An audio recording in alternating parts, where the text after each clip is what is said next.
again. But it's the only way you're ever gonna learn. You look back and it's all in the past. I'm dwelling on the thoughts I cannot say to you. If I don't say the words, then maybe it's not true. Good evening, welcome to NUFC Matters, and welcome from the Fab Four, reunited. Mitch, Steve Hasty, Keith Patterson, and myself. Welcome back, Keith. Hi, great to be back. Honestly, great news. Good to see you. And contrary to popular rumours that were spread, Keith just wanted to pack it in. He did exactly what he said he was going to do. He just left and did a few interviews on other podcasts, and then decided he'd had enough. And he's done exactly that. And we just had a chat. We've kept in touch. I know he's seen Steve on a regular basis, and we just thought it'd be nice to get him back on for old time's sake. So good to see you, Keith. Thanks for joining in and making a promise there just before we came on air that you won't laugh at any lookalikes, which is fantastic news for Steve Hasty. Brilliant. Chuffed to bits. But Steve did say that he'd have to buy him a pint every time he laughed. So anybody in the chat, keep an eye on how many times Keith laughs. Well, there's one. Anyway, as always, we've got plenty to talk about. 7 days is a long time at any football club, but Newcastle United, wow, a lot can happen in 7 days. Don't forget, you can chip in the chat as well. Give us your views on what you want to talk about. And let's talk about, not Newcastle for the first topic, but let's talk about the flag day at Sunderland, Mitch. What a fantastic event that was. It's almost as fantastic as their accounts that have come out today. I tell you. Unbelievable, Jeff. I mean, I know that sometimes, copying somebody is the ultimate compliment, but that is just farcical. Yeah, if you're going to try and copy, at least bring some sheets or something. Make it look like you've made an effort. We could have left some of the old bed sheets that we used to use, saying sack the board. Aye. More pink seats than flags, Steve. Definitely, yes. I was just about to say that.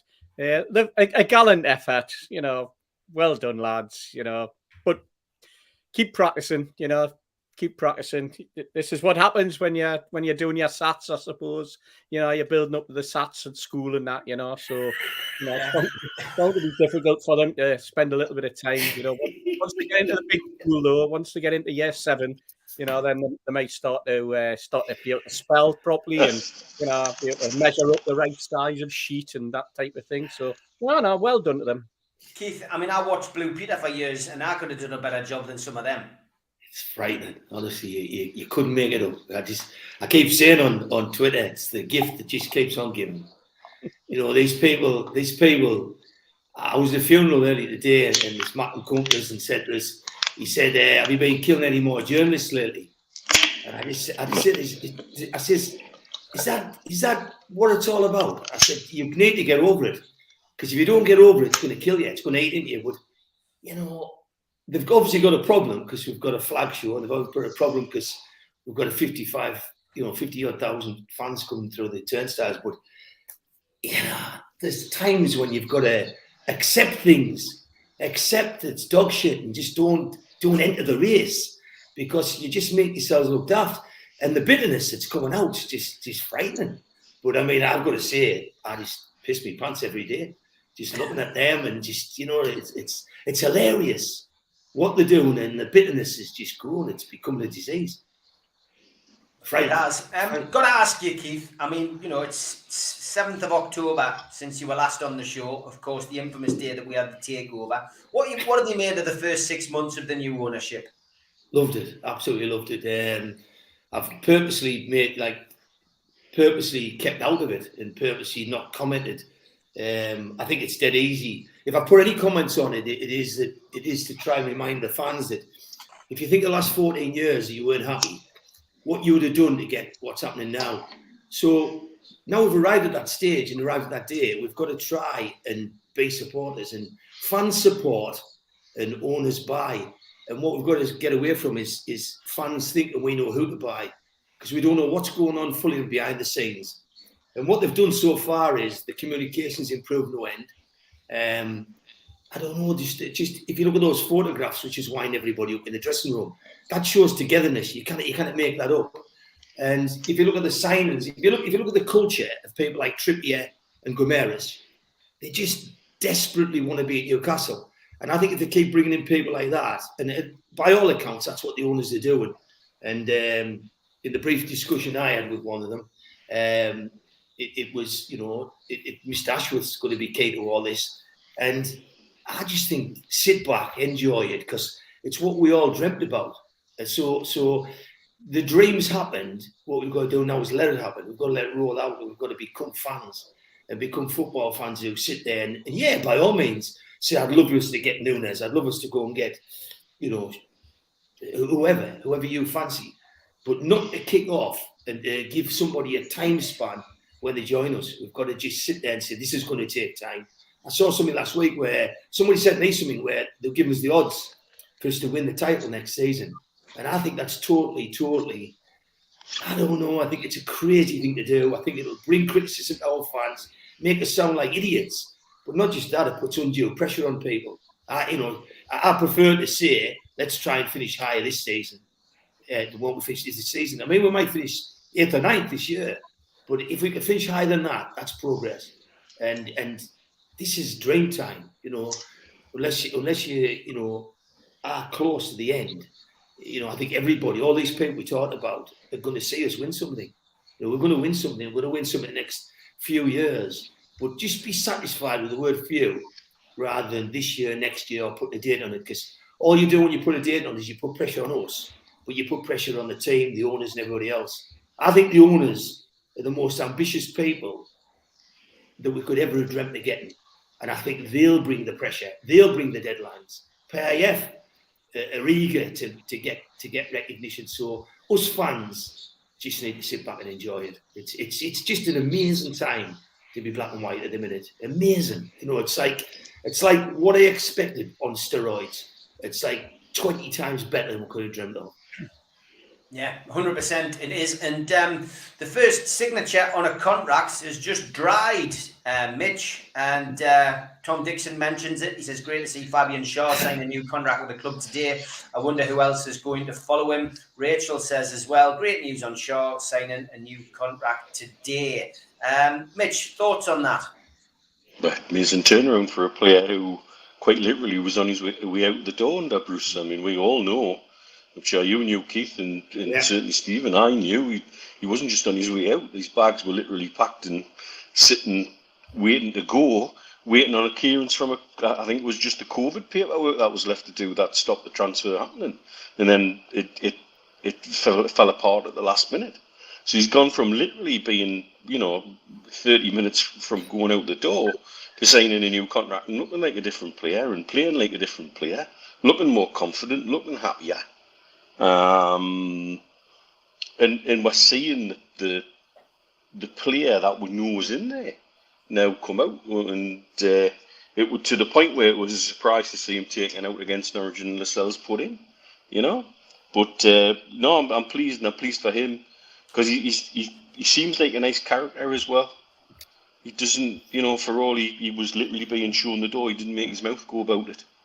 He was just professional and got on with it. And that's what he's been throughout his time at the club. And so, I'm delighted. Really, I think there's a core of our squad that I'm guessing Howe wants to keep together going forward, and he must see his share as part of that. Steve, are you equally delighted about him putting, his signature on the dotted line? We are being linked with other centre halves, of course. A lot of people thinking that we might go back in for Botman in the summer. But when you're building a squad, you need variety. You need extra players coming in, and that's Shaw's signed on the dotted line means that somebody else could be on his way out. Yes, and he's an established international as well, and we've got him before the World Cup. It's something we've talked about in terms of players and the incomings, and how it's going to be very difficult because players are looking at their contracts and they're looking at to perform well. And with the World Cup being in the winter rather than the summer, it makes it a little bit more difficult. And players have different things on their minds. But, absolutely delighted to see Schär sign. As Mitch says, we're well aware that his days seem to be numbered under Bruce. I think everybody knew that he wasn't getting a game for whatever reason. Bruce didn't like him. When he did play him, he at one point I played him in midfield, which wasn't a success.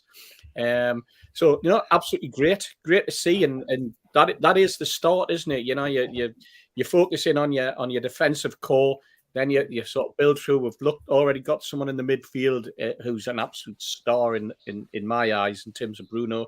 We then become a little bit more solid at the back, and then I'm sure that the board and how we'll be looking at, and obviously whoever our director of football ends up being, we'll be looking at strengthening on another of different departments. There's going to be outgoings, there's going to be incomings, and I'm looking for a striker as well, like everybody else. But every other club in the league seems to be looking for a striker, apart from Man City, who reckon they can play without strikers. So.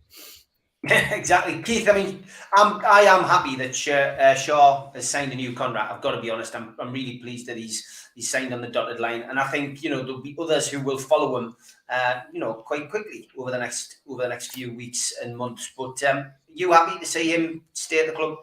Yeah, delighted. And like Mitch hit it on the head earlier. We knew where he was going. His transfer was agreed, and he was packed. All his bags were packed and everything. So.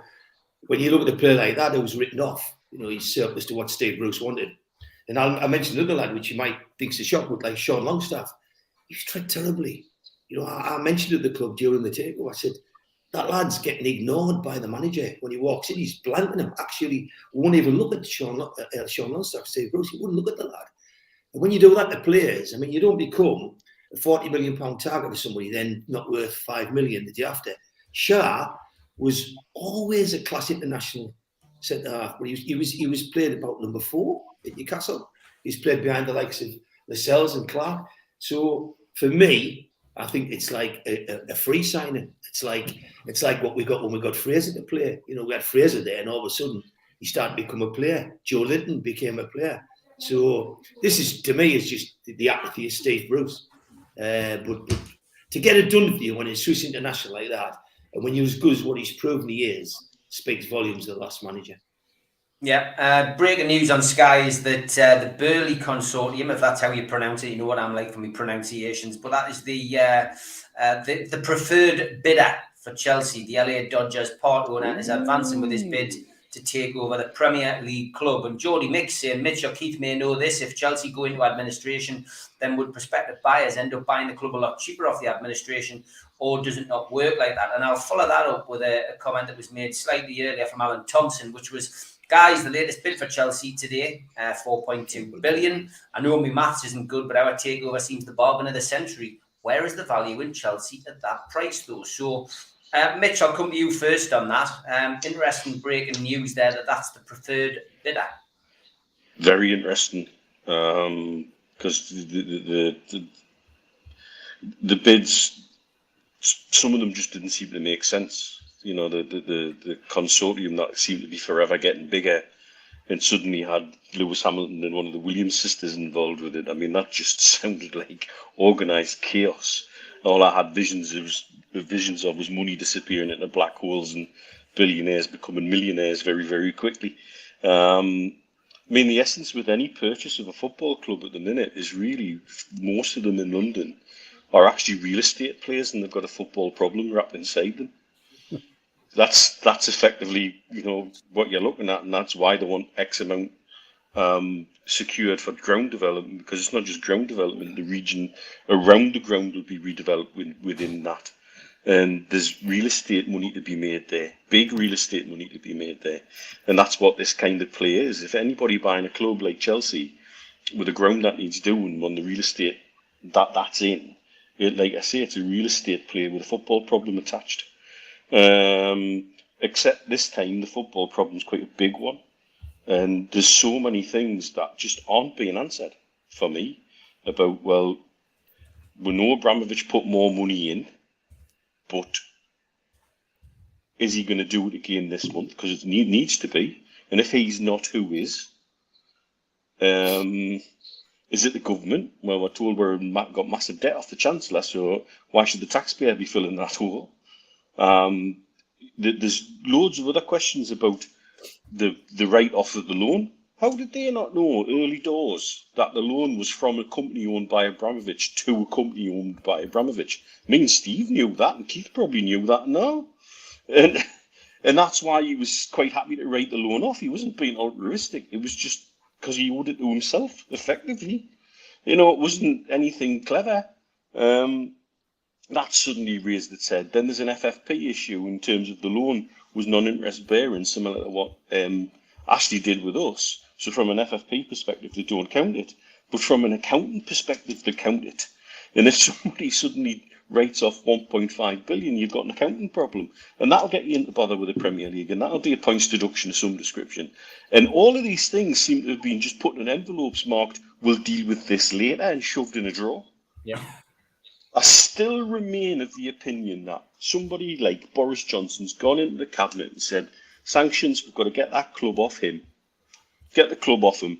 And they've taken the club off him, and then some junior minister somewhere has looked at the actual picture and gone, what the fuck do we do with this? Because it's just so damn complicated. Mm-hmm. And the more they say they're solving things, they then open up another question about something else that needs solved. And I don't see how the administrator was pushing for a sale by the end of this month. That's not happening. It's not going to go through in a day. So who's going to fund the club ongoing for the next couple of months? Because the hole's so big, the only logical solution would be pull the plug. And I just don't see how all of this equates. I don't see why Abramovich would put more money in just to keep it going. I know from speaking to Chelsea fans out here, they are genuinely of the opinion that Abramovich loves Chelsea Football Club, and that's why he's happy to lose a lot of money, clean a lot of money, maybe through it over, you know, the various ways he props the club up. But why does he have any incentive to do that, and why does he have any say about he wants to bid to be closer to 4 billion all of a sudden? And where's the Ineos bid suddenly come from when it should have been? You know, it's obviously not being considered because they're not picked as the preferred bidder. But yet there's Jim Ratcliffe in the background now shooting his mouth off after he'd said he didn't want to buy Chelsea, saying, oh yeah, we'll have it for the 4 billion and I can send the money tomorrow. Bollocks. Because they're wanting this sale done, bearing in mind the Saudi group that got written out early doors, they said they were told one of the reasons they weren't going to go forward was because they wanted to do more due diligence. Who in their right mind spends over £3 billion on anything and doesn't do the due diligence? It's nuts. None of it makes sense. Absolutely none of it makes sense. And I've got a million other questions about it. I've ranted on a bit like this the other night with the lads from Loaded. And the more you talk about it and the more you scratch at it, the more you find and the weirder it gets. Even Jim Ratcliffe appearing out of the blue like some white knight today is weird. It's like, and it comes out the same day that they suddenly say, oh, well, we'd like you to pay a $500 million more. And he comes out straight away and says, well, I'm prepared to pay the full amount.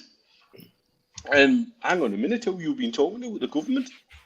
Have they got you in as a stalking horse to push the bids up? And why? Where's the money actually going? And who's benefiting from it? None of these things they can answer simply. No, they can't, can they, Stephen? I mean, it's a lot of people saying, well, are the other cartel members going to be given this as close a scrutiny as they did ours? Not on there, Nelly. Exactly. Well, I mean, let's take the Ineos bid for a start. 4.2 billion, including 1.5 billion to invest in the playing structure, etc., etc. And you're going, oh, hang on a minute.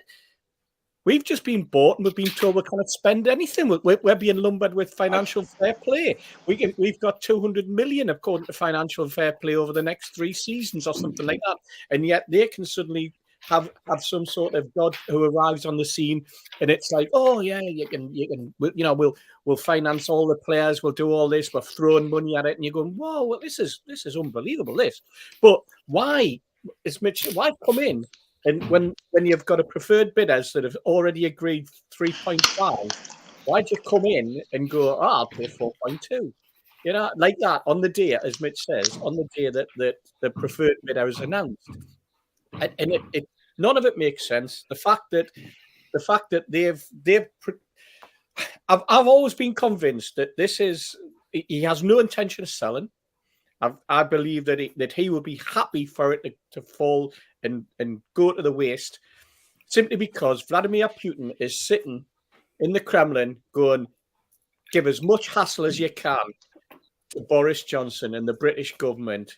Let them sort out. I've said it before and I'll say it again. Let them sort out the Chelsea headhunters when they come chasing after him when he finds that that club has gone into administration or is going to be wiped off the face of the earth in terms of football. Because that there's no. I just find, and I've said it from day one. I just could not see this sale happening.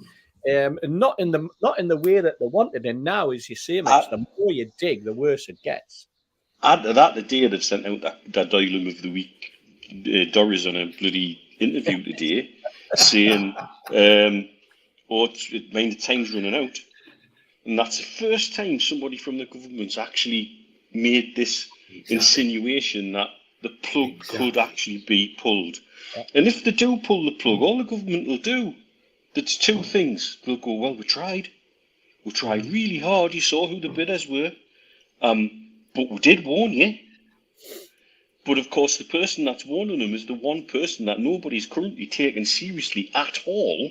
And so it comes out as just some sort of nonsense in the middle of an interview where she's delivering a lot of other nonsense. Yeah. And so it's nicely buried away. But that's their first shot across the bows to say, yeah, we could just let it go to the wall. That would be that easy route out. That easy route out of this is administration. Boom. Yep. And it has been from day one, and I've said that from day one, and so have you, Steve. Yep. And remember, the owners and directors test hasn't even started yet.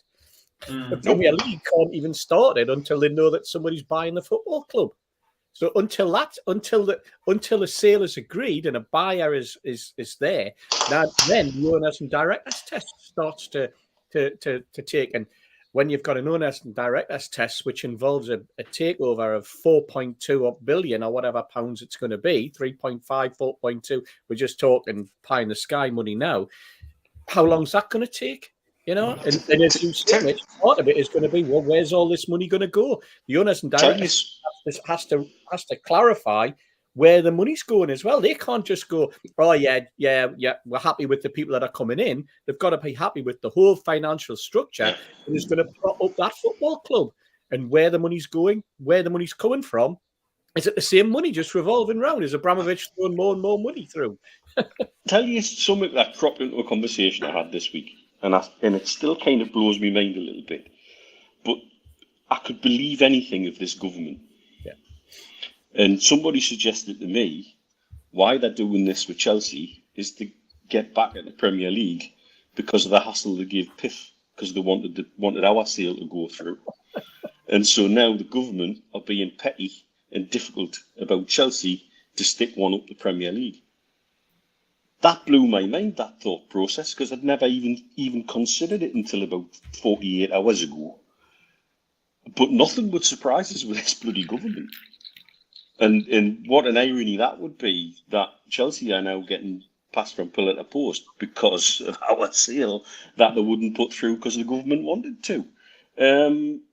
Who bloody knows? But it's still just a hot mess. And it's going to be for a while to come. And I can't see how Chelsea get out of it without entering administration at some point very soon. What's your thoughts on it, Keith? Mine's a lot simpler. I mean, the club gave me a role during the takeover to target the MPs. And what I did, I went to fan base and got all the fans to target every MP they could. And I've got over 1,000 letters came back from fans. And I would say 95% of them letters say the same thing. Government cannot get involved. So today I listened to the interview from that lady Mitch has just referred to, where she had panic in her voice. She was clearly concerned about the time duration. She was trying to expedite the sale. And in legal terms, a lot of things she was doing is on public record. And, you know, Newcastle, if it didn't go through, would have a case against them. But my question is just very simple. You couldn't get involved when Newcastle were messed around for 18 months by what Boris Johnson called a cartel. So tell me why you're getting involved now. Because you're not getting involved because a British businessman wants to sell his business, but you're prepared to get involved because a Russian businessman wants to sell his business, who you say is guilty of laundering money. What's changed? A lot of people getting concerned, I guess, about the change in Premier League rulings and stuff. And I can see the chat going on. Blue Rhythm Boy said, will the reforms of the Premier League mean our ownership could be looked at again? But it can't be. And I mean, Mozza's nailed it there. They can't do it retrospectively.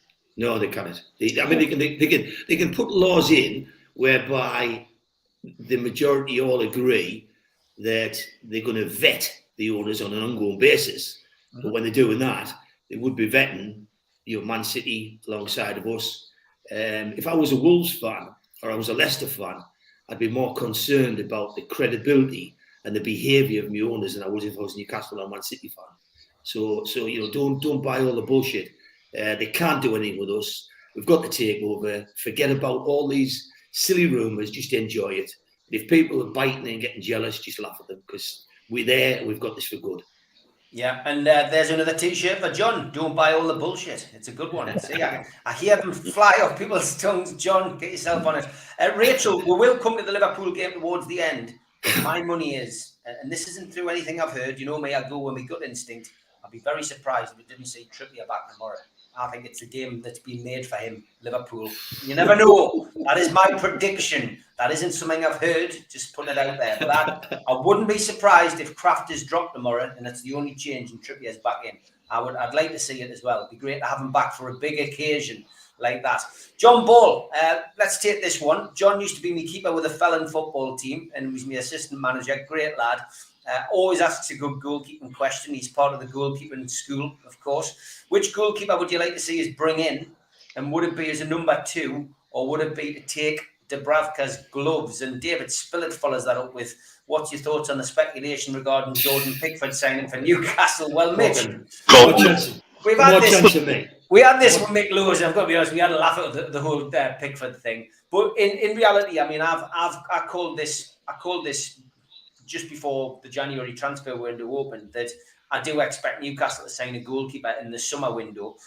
We need one, but I think he comes in as an equal to Dubravka, and you need competition in that place. I think it's simple as that. But which keeper, I don't know. I haven't given it much thought. I've got to be honest. Mitch? I'd go with Henderson. He's languishing, stalled at Man United. Good young keeper. I watched Everton against Burnley, and that was England's number 1 and number 2 allegedly, and the pair of them couldn't catch COVID between them. They were awful, both of them. Pope looked jittery, and Pickford looked like he was back in the Blue Monkey drinking blue pop and taking strange tablets. You know, the pair of them were all over the place. And so for me, Henderson, because I think he would genuinely challenge Dubravka and has an ability to develop.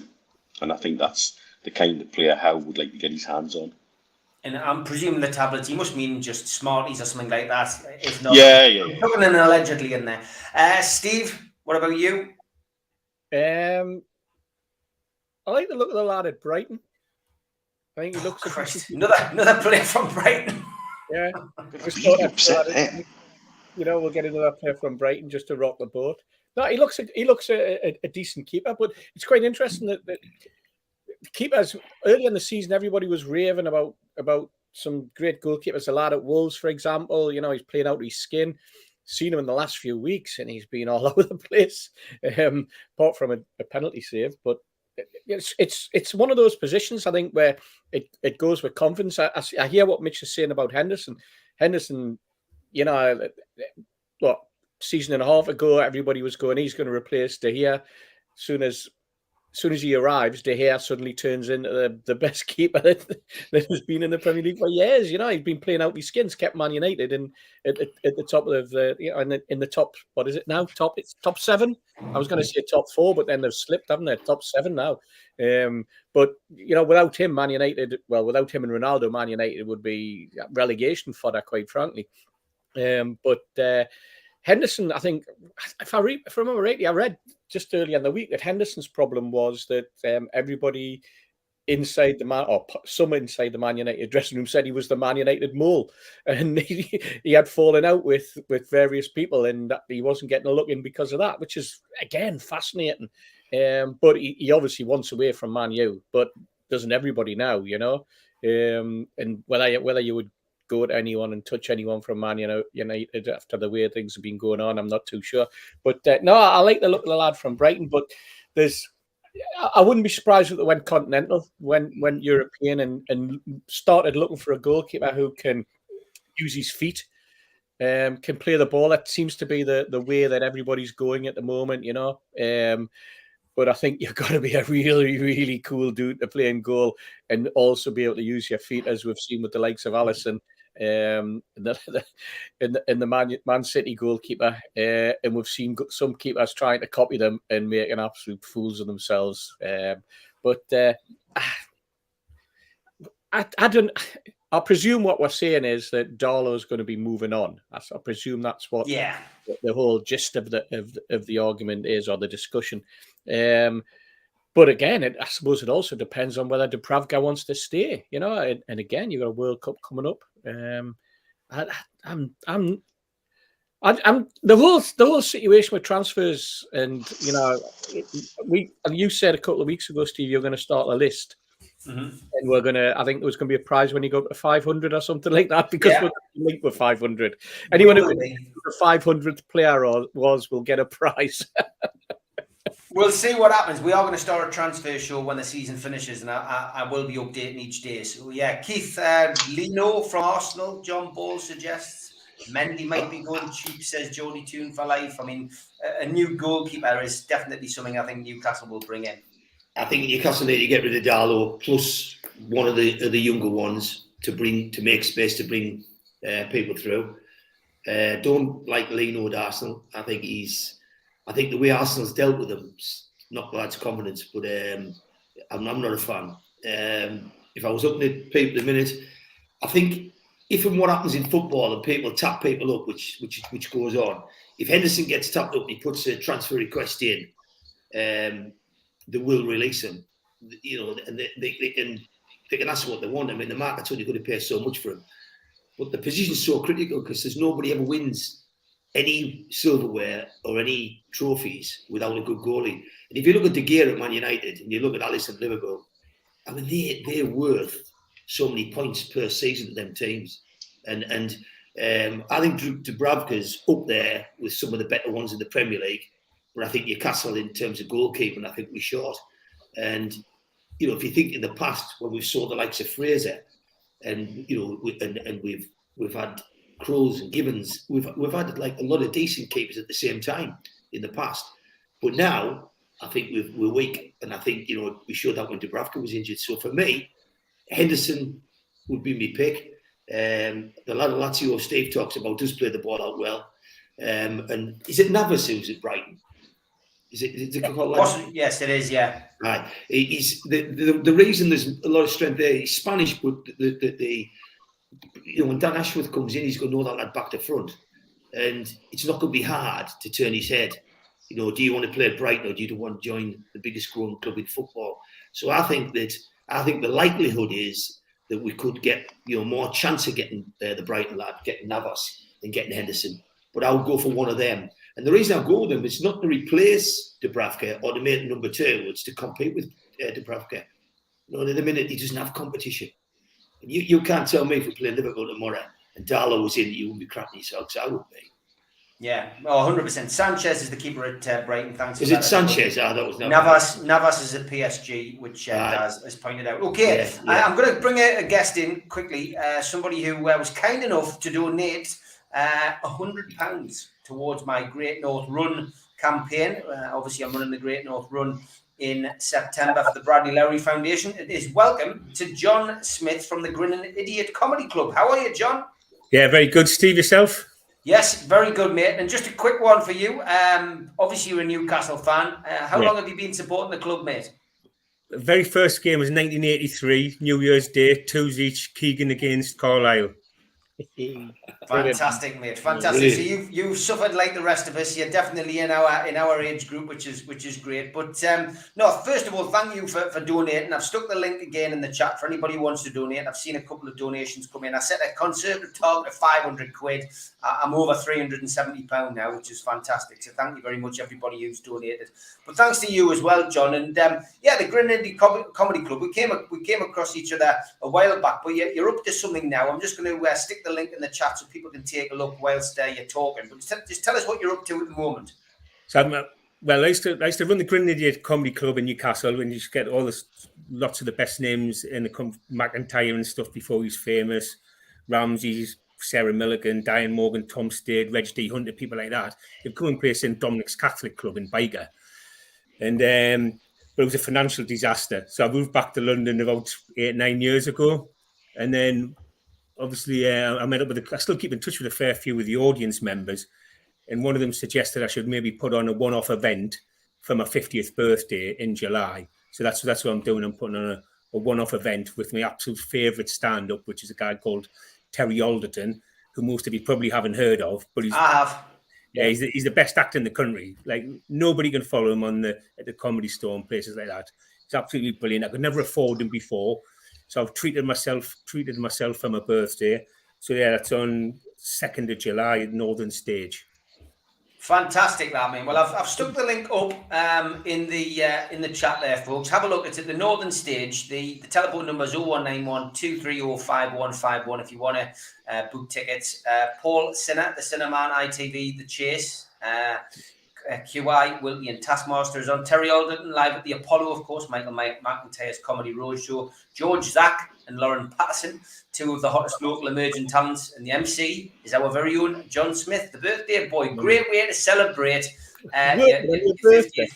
Yeah, great way to celebrate your 50th birthday. Now, what we do on this show, we do have our own resident comedian. And believe it or not, he's a snooker player. He's called Elliot Slesser. And I've seen him do some tweets and stuff. Well, every week he does send us a joke. So I'm going to play this, and you can give us your marks out of 10 for this week's joke.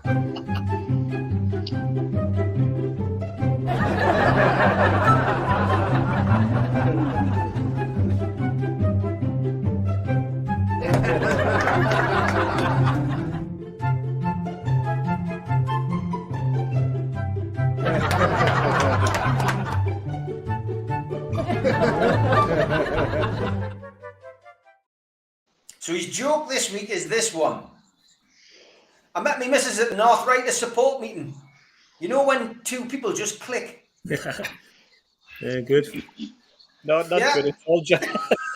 And I love a pun. I absolutely love a pun. Be polite.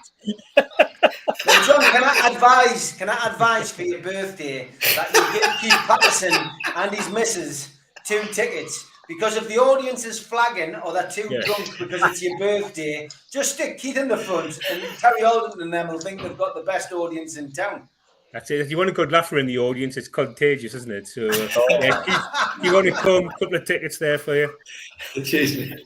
There you go, mate. There you go. Fantastic. Well, listen, John, once again, thank you so much for donating £100. It means a lot to me, but more to the Bradley Lowry Foundation. Massive help for us.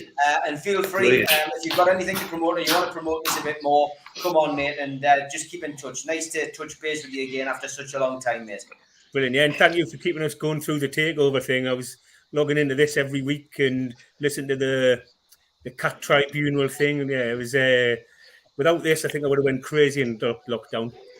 Yeah, thank you, mate. That means a lot, honestly, to hear that kind of feedback from people like yourself. That's great. But John, for now, thanks very much, mate. Take care. Cheers, mate. Cheers, John. Great to have John on. Thank you very much for your kind words as well. And don't forget, the link is in the chat. If you want to join John to celebrate his 50th birthday and enjoy a bit of comedy, it'd be well worth getting along to the Northern Stage. And I'm sure we'll get along as well. It'll be a good night. Geordie Tumba Life says it's Keith Patterson's voice, but it's Stu Penman on a diet. And he's put that in the chat a couple of times. Like he did want us to read it out, I think. Tim, good evening. He says, I would like to hear your thoughts, lads, on Bruno.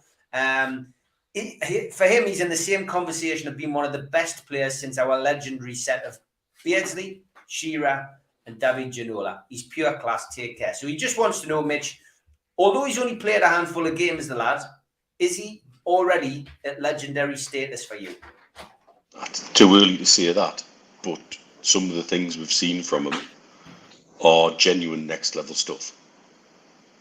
Some of those balls, some of the little flicks, his work rate, the invention, like that back heel goal at the corner, things like that. He does stuff that I think the hallmarks of some of the real genius players, like Gaza, is that they do things that they just haven't been taught to do. They just do them. And he has that kind of feel from what I see him. Some of the way he rolls his foot over the top of the ball to tee himself up sometimes. Nobody's taught him that. That's him. And I think he has the potential to join legendary names. But it's too early to say that yet. But by God, some of the things he does is some of those things are special. There's no doubt. Yeah. Steve, it's been a pleasure watching him so far, hasn't it? I mean, Bruno has just really, taken to the whole Newcastle United bandwagon. He's took it by both hands. And it's only a matter of weeks ago, we were all going, when do you think he'll get his chance? When do you think he'll get his game? Is he worth taking a gamble on? Is he going to be good enough? Is he going to adapt to but honestly, he has just taken the bull by the horns and just gone bang, hasn't he? Yeah, absolutely. I think what Eddie Howe's done in gradually easing him in, and then the lad himself taking the bull by the horns and going, now that I've got the shirt, I'm keeping the shirt. Now I've got the place, I'm keeping the place. That's what's happened over the last few weeks. Performance-wise, absolutely brilliant. You can't knock anything about his performances. What I like about him is he goes looking for the ball. Gaza had that little trait in him. You go looking for the ball because you want to be on the ball, because you want to do something, because you want to drive your team forward. And he's doing that. He's not one of these who's hiding. He's not, waiting on the wing and, hanging around waiting for a pass. He's going looking for the ball and he's driving his team forward. That's good. Mitch said, you can't teach that little sort of foot down pushing the ball. You can't actually, because that's a move from futsal. That's a typical Brazilian in the park futsal where you're playing with a much smaller ball, where you're putting the ball on the ground, where they're teaching kids to control a football in a special way, a way that in a standard game you wouldn't imagine.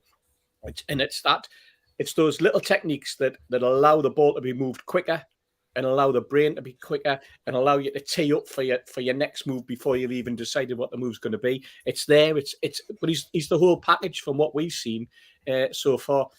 It is early. Mitch is right. It's too early to call him a legend. When he's got 150, 200 games under his belt and he's got the goals of Alan Shearer and the performances and goals of Peter Beardsley, then yeah, definitely. But for a player to have been taken by the fans so quickly after just a handful of games, that says an awful lot. It says an awful lot for the fans because we've been crying out for somebody like that in midfield, and we're seeing somebody like that now in a black and white shirt, and most of us are surprised, aren't we? But this is what is going to be coming. We're going to be having more and more Bruno-type players, hopefully, joining the squad over the next 2 or 3 seasons, and we're going to see those quality players. And when you watch Champions League games, you do see players like Bruno moving the ball around and playing fast, and you see teams who move the ball quickly. And that's where we're going to go. We're going to have to adapt. The players that we've got are going to have to adapt to Bruno's style of play. I think we're already seeing Shelby adapting quite well to it. But it's just all looking really, really solid. And so exciting to have a player like him in a black and white shirt, Steve. Yeah, and surround Bruno with better players, like you said, Steve. He'll improve even more. And that's true, Keith. And somebody posted just a little bit earlier in the comments, said they just watched the show from when you were on 12 months ago and you were saying we were crying out for a creative midfielder. Well, we've got one in Bruno. What do you make of him? I think with Bruno, you've got to stop and say, Mitch just touched on it. He says it's dangerous, isn't it, to overly build somebody up before he's had a chance to prove it. But if you look at him, tell us the last time you saw a player with his class with his attitude, and with his spirit. But the biggest thing, with his smile. Because geniuses, great footballers, smile. And it's not often you see, you see a lot of anger in football. You see a lot of players, I don't know, feigning and cheating and complaining and leaving a leg in and staying down. This lad smiles, he plays, he's like some people say, he's lucky to be at Newcastle. I think he is. I think he's lucky that this opportunity to come in, and by God, we're lucky to have him. But every fan on them terraces look eternally grateful that we've got Bruno playing for us. But that lad looks grateful that he's playing for you. He looks delighted to be wearing a black and white top. And when I look at him, somebody said, what is it about him? Because, Mitch, you've touched it. That Southampton back here, we might not say again our lifetime. It was just instinct. It's just something that he's born to do. He'll have done 100 times in Brazil, and then boof, he does it at Southampton. If you see the pass again, I was away in Cyprus last week, and he hit that pass. I'm certain I'm on the right game because I'm getting old, but he hit a pass to, I think, Miggy. Was it against Palace? And if you watch the way that ball comes down, people haven't focused on that. It was a bit like Terry Ibbott's again with McDonald in '74. He sort of caught it on the half volley and hit it on the outside of his foot. And the ball went down and it spun to the right. And with backspin, Keith, because it was running into the Gallagher corner. So it welled up for Miggy. And that's a really, really intelligent ball. Watch that again. Watch that pass again, because that pass was world class. And so you should excuse every Newcastle fan that's been starved, that's had a dearth of proper players for so long. You know what I mean? When you looking at Joelinton with hope, you've got to be excused when you see 5 minutes of this lad and wet your pants, because we're just not seeing it for a long time. But you know what it reminds me of? Someone said, why is he so good? And I said, I'll tell you why he's so good. And I play football and watch football. And when you see somebody, I see something that lad, I'm not seeing anybody else. It's when the ball goes to him, he does something that I've only seen once watching Newcastle that creates some time when he gets the ball. So the ball comes to him and he doesn't, it's either a feint or he does something, takes a touch, and he either loses the player coming in or he makes the player back off him. And the only bloke I've seen in the Newcastle shirt that ever had that first touch was Tony Green. And he had a short career, but Tony Green had a marvellous touch. When Tony Green had the ball rolled along the turf. It never bobbled. It always went where he wanted to go, and he just seemed to have a marvellous touch. He seemed, when Tony Green had the ball, you just thought you were never going to get off him. That's what I think of this lad. I think he's got the ball. I think he's retaining ability. The percentages that he retains the ball is phenomenal. And I did say a year ago, I would like an attacking midfield player. And you've got to remember, this lad was brought in supposedly as a central middle midfield player, and the record is his pal Paqueta, who's the attacking player, the number 10. So being selfish, being greedy, I know we can't determine who we're going to get. We are allowed to suggest and hope. And for me, I hope the person who gets Paqueta. I hope we do. I hope them papers chuck. Do you follow that? This Looks thing? like a kite. That was a lot of noise, that Steve. Bloody cat. Is it classic? Bloody cat. I was sitting at the door meowing, and of course I'm the only person here. So the cat's going meow, meow, and I'm going, anyway, it's out now. It's gone. That was a motorbike.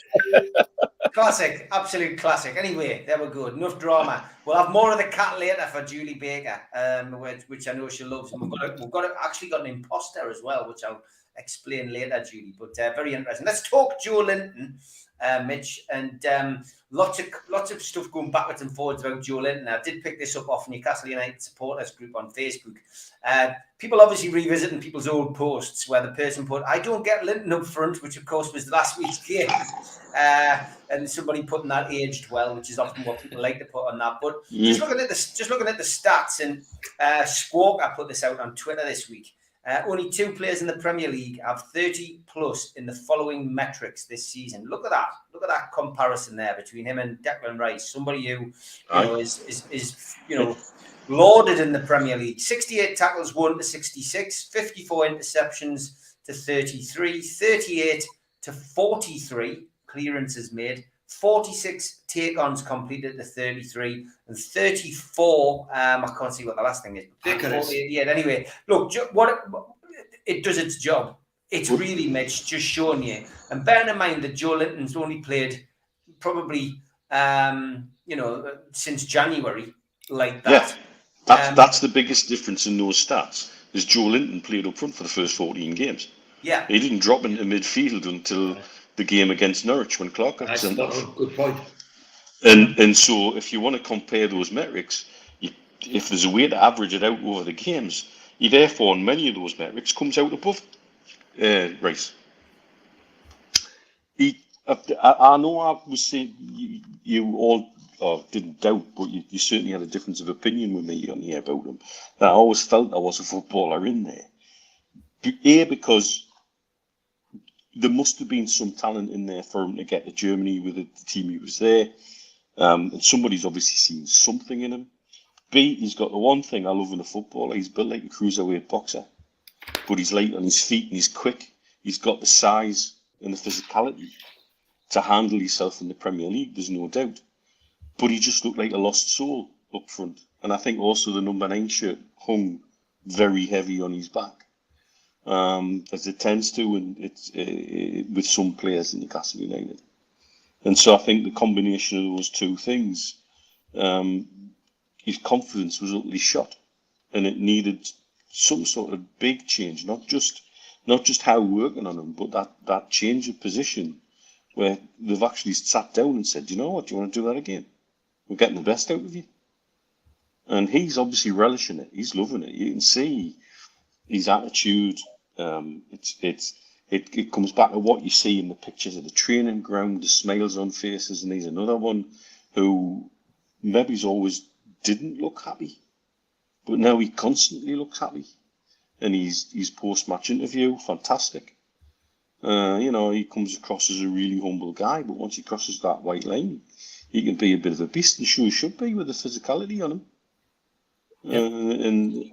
His teammates were very much behind him when he was going through that lean spell. His teammates, the words we were getting was that he was pulling up everything in training. He was banging goals in. He could do everything, and yet when it got onto the game, it just wasn't working for him. Whether he was the position he was being played or what, but you'd think, as a coach, if you've got a player who's performing so well in training, that you'd be playing him in the same sort of position during the games.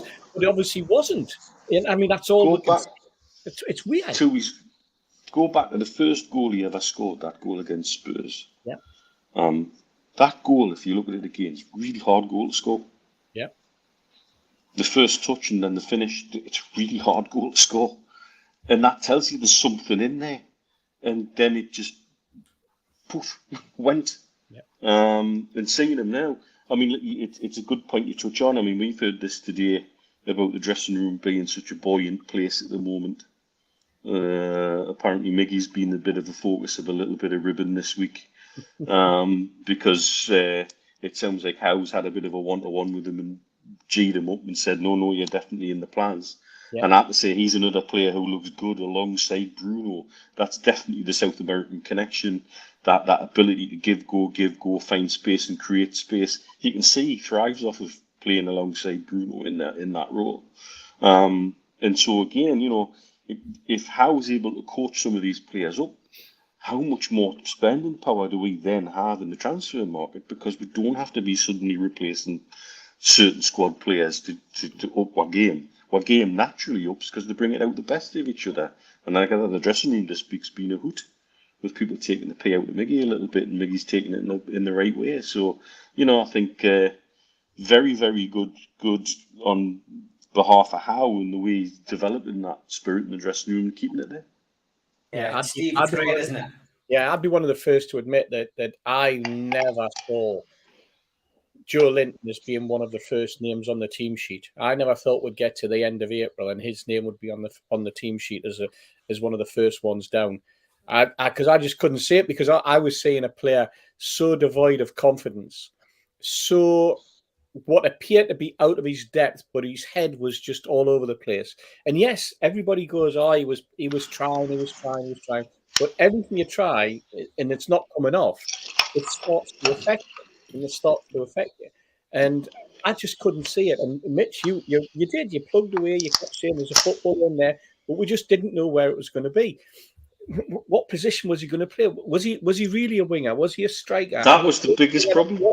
As a striker or what? We just never got it. Never thought you'd end up as a central midfielder and a ball-winning central midfielder in among the three, which is allowed the central midfielder that were bought to play in a number 8 role or even a number 10 role, depending on how you interpret it, and start to get goals, and then free you up to get goals as well. Up front and out wide. In a world of square pegs and round holes, he was definitely the octagon. We didn't have a clue what to do with him. No. There was nowhere he seemed to fit. And if you want to take any solace out of Kieran Clark's red card that night against Norwich, was the rebirth of Joelinton. Yeah, exactly what Keith said. Yeah. International call-up, do you think, Keith? I don't know. Is the answer. I mean, when I saw him come on as a number 9, I was looking at a number 9 and thinking what he didn't have. And I always thought he was going to be a class midfielder. I just never told anybody. But seriously, why has he come good? Because the character of the man is he smiles a lot. The class players can do that. And it's a long time since I've seen a player hang back and wave to the fans like he's kept doing. And he's took more clog on Tyneside than players I can remember for 10 years. Because he came with that 40 million badge that was nothing to do with him. But he has got the build, that size, but his heart comes through with his physique, because his physique is looked like a well-honed big fella. A lot of people carry that size, but they haven't got his sort of tenacity. But if you said to me, what's the biggest difference in Joelinton? The removal of Steve Bruce. Yeah, 100%. If that's the case, then is it right to say that Bruce did right to keep him in the team, but didn't know which position to play him, or is it Bruce's fault that he didn't know which position to play him? He couldn't find that square peg to drop that round into that round hole. He couldn't suss him out. That was a failing of Bruce, wasn't it? An absolute failing of Bruce to have a player and not being able. And yet Eddie Howe, within a matter of a fortnight, 3 weeks, comes along and goes, "That's what I've seen in training. This is what I want from you," and puts the arm around him. I'm sure, because at no point was Joelinton ever dropped. He had a long run in the team. He's had 100 games for Newcastle United, most of which were under Bruce. And Bruce just allowed him to take pelter after pelter after pelter from the likes of me and the likes of plenty in the crowd. And God, what was going through his head? To defend Bruce, which is probably the first time I'll ever do this, there was an article on Match of the Day where a reporter turned around after he'd played a good game, and he said, "I didn't know you were that good." And when he did it, Sean Longstaff took offence. Sean Longstaff flew at the guy and he says, "You're joking." He says, "You're criticising him." He says, "In training, he's the best at everything he does." And Sean Longstaff, there's a kid fighting for his place, and once midfield spot if he can get one, and yet he was big enough, a midfield player. That shows how much coming together and how much team spirit we've got. But Longstaff dived in for him, and then Joelinton took it on the chin, and then I think a good week before Joelinton ever started improving, Howe turned around and said publicly, "I see a big future for this lad." And that takes a lot of doing. That takes a lot of guts and a lot of balls for a new manager to come to a club like Newcastle with the expectation of the takeover, the money that brings, and to put your neck on the line and say, "I think he's going to be a player." Howe said that a week before I ever thought he put a good performance in. Anton Mackay says, question for you all, and this is something that relates to what Gibbo was saying on the Supermarket Gibbo show. Watch it back on the playlist from last night. But he was saying that him and Malcolm both feel that Joelinton might be used out wide moving forward. He says, question for you all, would you be tempted to use some Maximin through the middle and Joelinton out wide, or Murphy, who's another grafter, and try and get Saint using his pace through the middle instead? Good thought.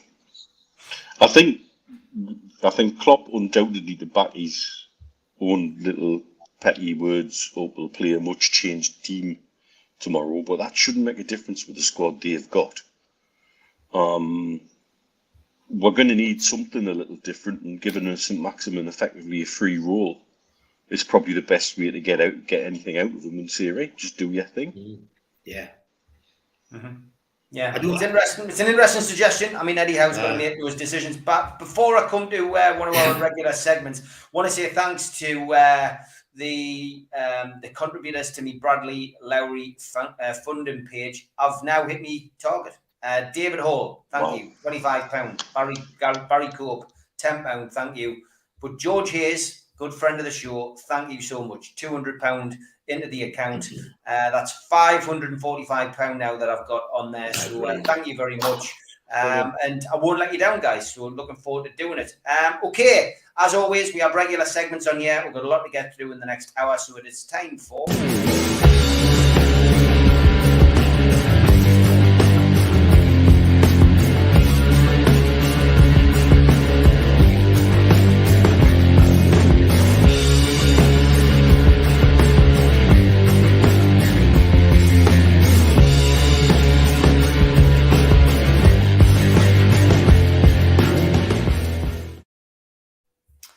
Thank you, everybody, for sending in your photographs. The day I met, where we ask you to send photographs in of you meeting former players, managers, or current managers, players, whatever.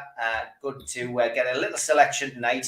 This one was from Stephen. He says, my son met my all-time Newcastle hero yesterday, stood and talked to him for a while, asked him if he'd played, and Rocco replied, yeah, I play right back. I want to be just like Trippier. He's my best player. I said, yeah, our best right back since Warren Barton, Peter Beardsley. Both great players. True gent. And we can all say that. We've all met Peter on numerous occasions, and he is a top guy. Now, Alistair has sent me that many photographs. I'm going to have to include Alistair probably over the next 3 or 4 weeks. Good mate of mine, Alistair. He's helped Holly and her dad out with tickets for the away games this season, but he sent a couple of in. Here he is and his pal, along with Dwight Gale, which is a good photograph, and somebody who's been getting a lot of traction on the fan base, and rightly so, over the last few weeks. David Kelly and Alistair. Fantastic. So great stuff, Alistair. Thanks for sending them in, mate. I will endeavour to get more of them on over the next few weeks. And anybody else, send them to me on Twitter, and we'll try and feature you.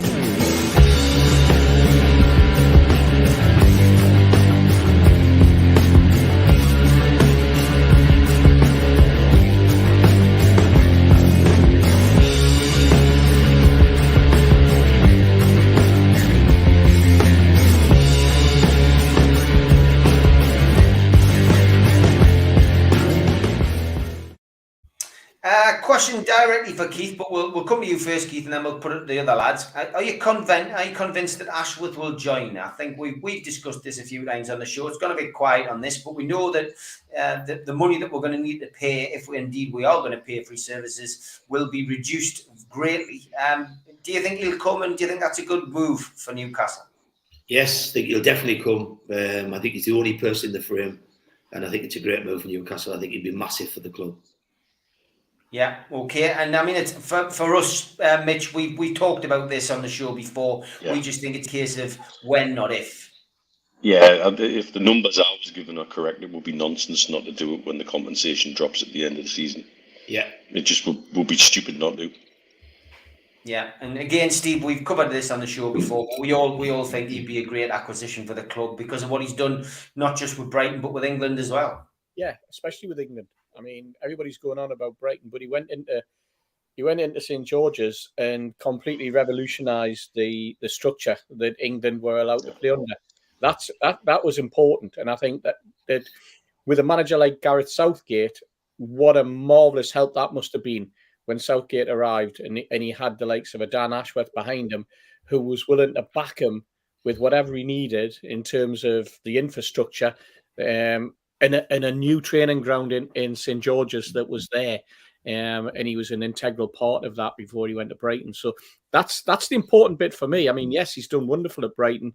on a shoestring, I suppose, and the best way to describe it, in terms of, you know, working with two really good managers, in Chris Hughton and their current manager. But it's the excitement of what he did in England that really generates with me. So I'm looking forward to him arriving, looking forward to hearing what plans he's got for the club going forward, because I get the impression he's the sort of guy who will fit in perfectly alongside Eddie Howe.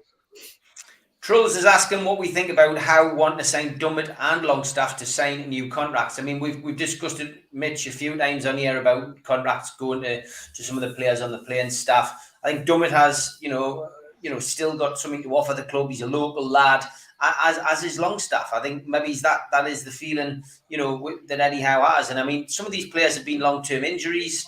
Some of them have had severe injuries and been rushed back.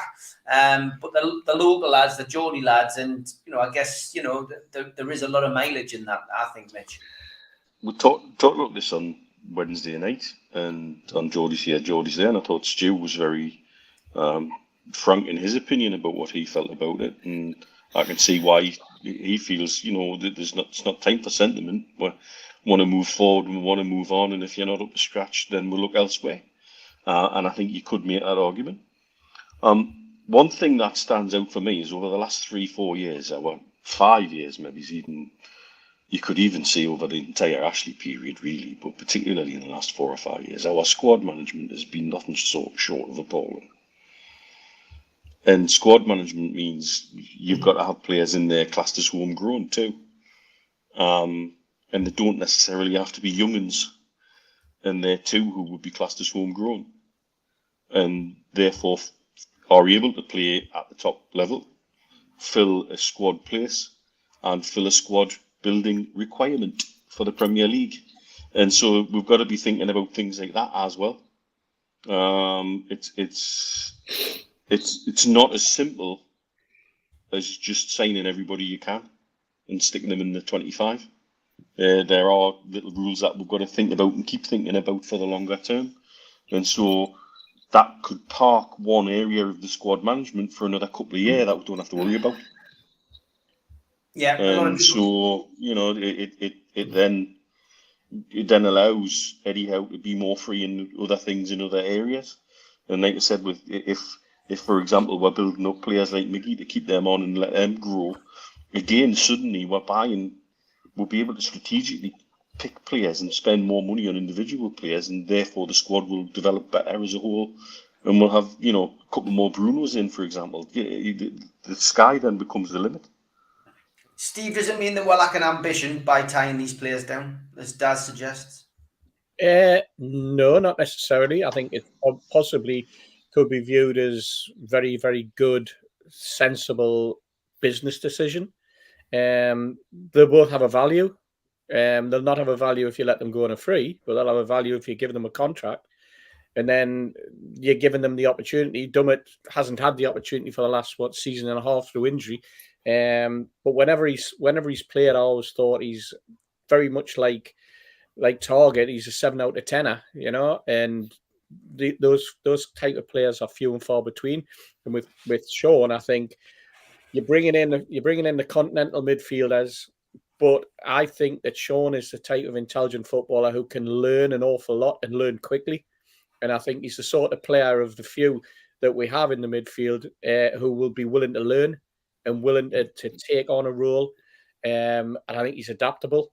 And I like them both as people. And I think sometimes it's important to have decent human beings in your dressing room as well. And both of them are decent lads. So, and they're black and white through and through, and that helps, and it gives that little bit of an incentive to the rest of the squad, you know, understanding exactly what it means to be a Newcastle United supporter, and then to be playing for Newcastle United as well. Bill Corcoran's always had this thing that whenever new players come into the squad, they should be taken on a history lesson, and they should be driven around the town. They should be shown. Then they should be taught about the city. They should understand what we're all about. They should understand about ex-players. They should understand about what the history of the football club is and what it means to us and all that type of thing, as well as understanding what the city is about and the community is about. And I think he's quite right. But I think in Paul and in Sean, you've got two players who already know that. And I think that in itself, for me, is you're halfway there. Yeah, being nice doesn't win things, unfortunately, says Daz. I mean, it's interesting. Stu did say that on Wednesday, which Mitch pointed out, Keith. And yeah, I mean, there isn't any room for sentiment, but at the same time, it's this is long term as well. So some of these players, as somebody's just pointed out there in the chat, that Schär's contract was only 2 years. There we go, Dan. It's worth pointing out Schär's deal's 2 years. So I'd imagine these would be on a shortish deal to see us to the next stage. So yeah, I mean, and it's about the dressing room atmosphere, Keith, as well. I mean, we've seen the pictures. We've used the mock-up tonight to promote the show. We think it's great. I think the only person I've heard really negative about the dressing room photos is Mick Lowes. He went hammer and tongs on it last weekend. But everybody else seems to love them. It's that kind of atmosphere we wanted to see in the dressing room, Keith. I love Mick Lowes, and I sat with him at the last game, and he's a cracking bloke. Yes. The interview he did of Peter Beasley in the Time Theatre was just unbelievable. So I think he's just a brilliant legend of a fan and reporter. But I disagree on the whole thing on them photographs, because them photographs are talking about what this point is. I get Daz's point. What Daz has said is, if you bring people like, if you re-sign people like Dummett and Longstaff, is that how high you're pitching it? But I think the pitch is far bigger than that. And those pictures in the dressing room are saying that them players who were behind the 11, who were actually behind the 11 and behind the 5 subs or 7 subs, there might be 23rd of 25. That might be Dummett. And you've got to look and say, if you sign Dummett, again, what are you getting? Well, first of all, you're not paying a fee, which gives more money for financial fair play. You're getting somebody who's from Newcastle, who knows the club back to front, who'll encourage all these players. Like you get a Pacata and a Bruno coming in, and they're not from Newcastle. They've got to learn it, and they've got to be cared for. And so keeping northeastern people in the squad who have a purpose. Don't forget, Dummett can play 4 positions. He can play anywhere along the back 4. If Dummett isn't played for the next 10 games and he comes on the bench on the 11th game, he'll be firing fit and working his knackers off to do it. So Dummett offers you a lot more, but he doesn't wreck things like financial fair play. I don't think it's negative with him. I think Dummett has a lot to give to the squad and a lot to give to the spirit that's Newcastle. And to me, if I'm fearful in this close season of what can go wrong, it's bringing too many players in. If some of our fans had the way, they'd say, right, stick 10 players in there. It's the hardest thing in the world you can ever do. It's the hardest thing ever do to integrate 10 people in a 25-man playing squad. And you're better off bringing 5 in and some kids in who you say is not going to play for a while, and integrating them and giving them the hunger and letting them know what it means to wear black and white shirt. We always said Keegan knew that, but don't underestimate what Howe's doing. Look at what he's done with Fraser. He's made a player of him when we thought he was a waste of time. We thought he had an attitude problem, but that was Bruce. Look at Joelinton, how he's turned out. Look at Schär. And then just ask yourself, Eddie Howe sees a player in Sean Longstaff, so believe him. Back Eddie Howe. Eddie Howe won't be wrong. Sean Longstaff is a player and will be a player. And that lad was being ignored, absolutely blanked in training by Steve Bruce. And he was a young kid. So imagine what that feels like to go to work. Your boss just looks at you like a piece of shit. Don't underestimate the journey Sean Longstaff's been on. Sean Longstaff will still got loads, as Steve Hasties rightly pointed out, mountains of improvement to do. Don't write them off. And Dummett, I think, a utility player that loves this club, that will be behind the squad for free. I mean, 15 million gets you a Lewis. I'd rather have a Dummett next season than a Lewis. I'd rather, go and spend 20 million, but that 20 million pound player thinks he's got to play every week. And when you've got a squad like what we've got, you've got to nurture people that know they're not going to get it every week. And they're still motivated, they're still happy. I think that's what Dummett and Longstaff give you. I don't think it's lack of ambition at all. I think it's intelligence of building a 25-man squad who will all take the chance and all pull for each other. How many players who haven't played have got dead excited when we've won? How many players that haven't even been on the bench, you're giving it this in the dressing room? That goes a long way. That goes a long way when you've got 10 minutes to go in a game and you want to pull some strength in. Honestly, it really does. And like I said, give Matthew Raisbeck's interview with Sean Longstaff a listen on Radio Newcastle. It'll be available on BBC Sounds. Well worth a listen. He reiterates everything that Keith's just said and what Steve's just said, that, he's got a lot of development to do, and his development was withheld. Doesn't say it by Steve Bruce, but he says over the last couple of years, we all know why. So, give the kid a chance, I think. A lot this week about season tickets and seat capacity. I think the reality of this is going to be much worse. In future, I think there'll be more provision for travelling supporters from abroad, says Goalie. Interesting. Season ticket renewals are out, Mitch. The emails are dropping into people's inboxes now.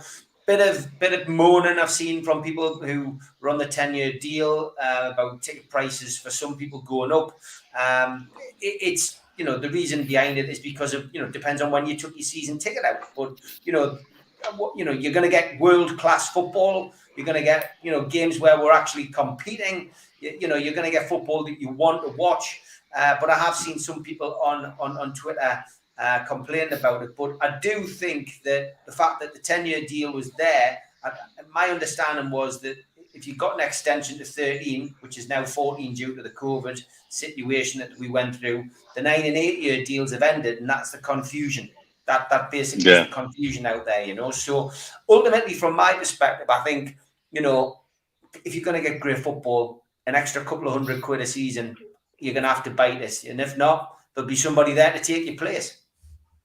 Unfortunately, that's the way it's always been. Whenever we've talked about season tickets and pricing season tickets, when we went through the Keegan years, the people have got upset over any sort of price change. There was always somebody waiting to take that ticket, and so it will always be in times of plenty for us. I think going forward, I think that's become our little quirky culture.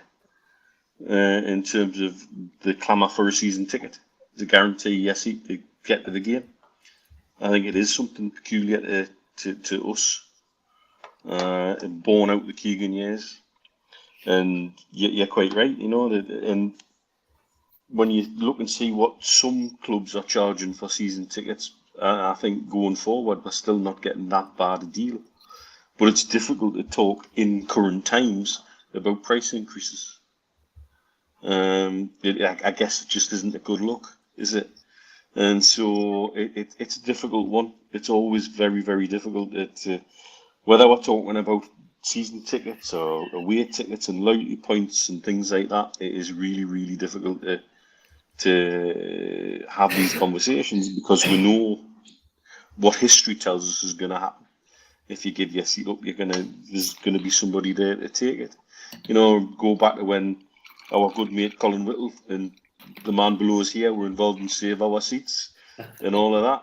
There was still plenty of people ready to pay the extra to take the seats. Dead right there was. And it's the same as it ever was. And it's just something that we just essentially have to deal with. We've got to, if you want to pay, you pay. If you don't, you don't.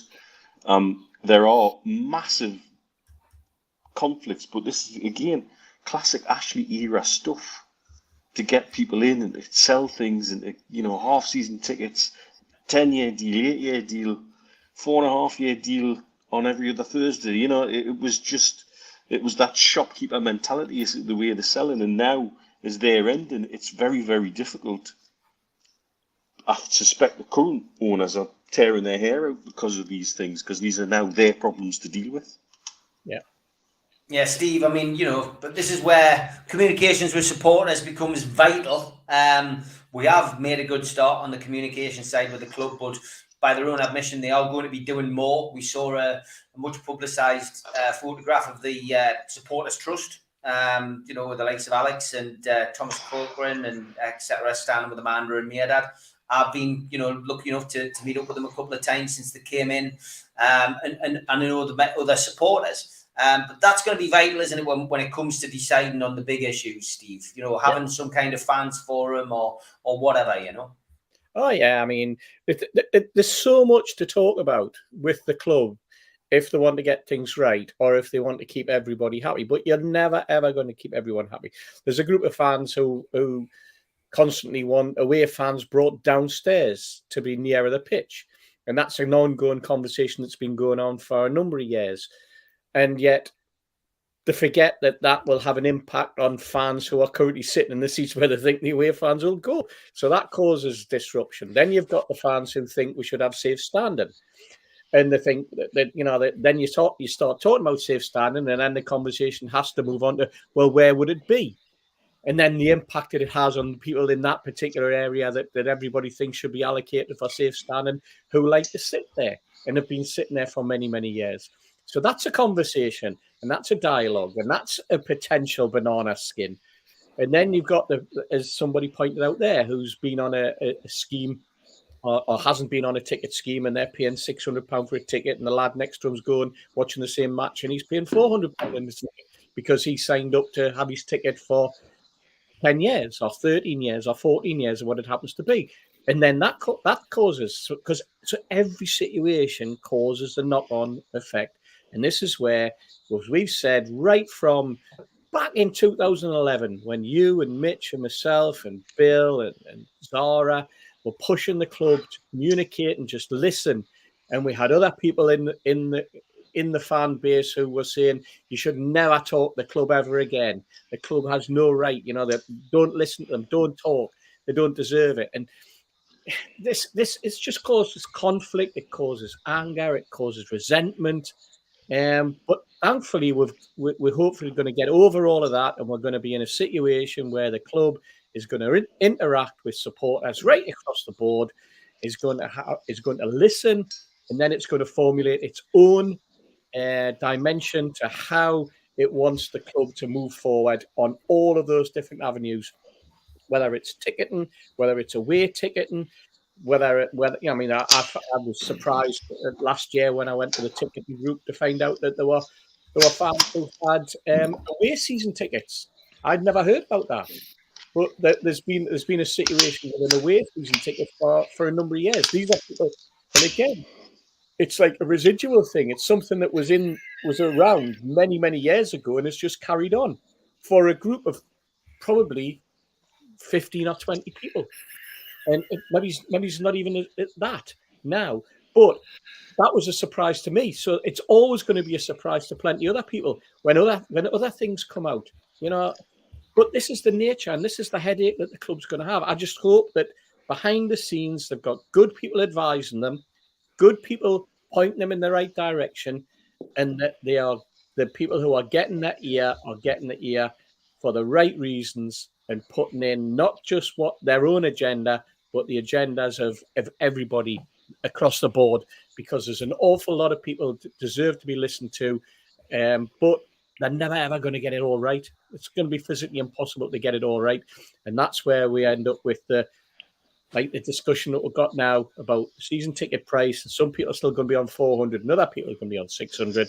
As Mitch said, you're just going to have a suck it and see, because the club's moving forward. And if you want to move forward with the club, despite your loyalty that you've had for over many, many years and your delight at following the club, this is a new era. And although we all want to be on board with a 52,000 seater capacity, and there's the next conversation, should the ground be extended or should we move to a much bigger ground? And then we'll have the discussion about, again, where it should be located. And it's just perpetual. So Doug All makes this point: richest club in the world, not a good look when you're up in prices, Keith. But that's part and parcel of it, isn't it? I mean, it doesn't come down to that. I'll put you a different question then. It's a good point what Doug makes, but I'll say to Doug, okay then, we'll knock you 20% off, we'll have Bruce back.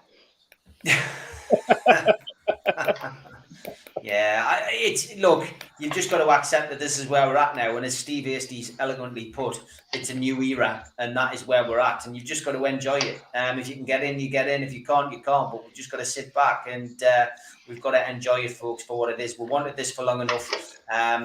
Let's hope that as many of you can get in as possible, and all be there the day we win the trophy. Anyway, time for Tweet of the Week.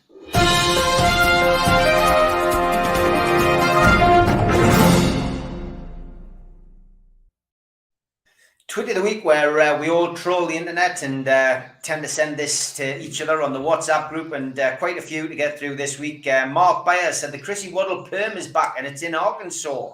Standing behind somebody in a queue there with a fantastic Chrissy Waddle perm. I used to have one of them. Fantastic. Many of you will have watched the Mike Tyson thing go viral. Jimmy Moore shared this one. He went, tweet of the week, Steve. I think you should take the Mike Tyson approach when it comes to trolls. Social media made you all the way too comfortable with disrespecting people and not getting punched in the face for it. Yes, Jimmy, I completely see where you're coming from on that.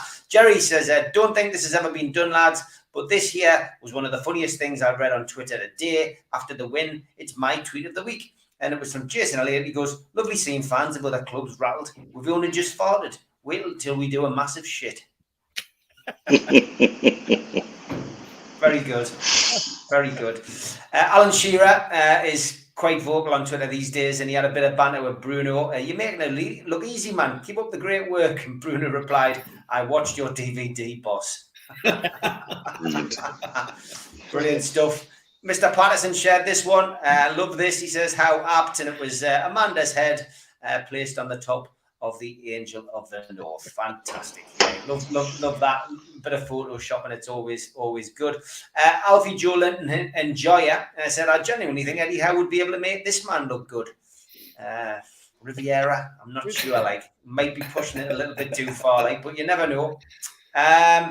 Doug put this one up. Decent display, Michelangelo, lad. But to be fair, it isn't War Flags' level.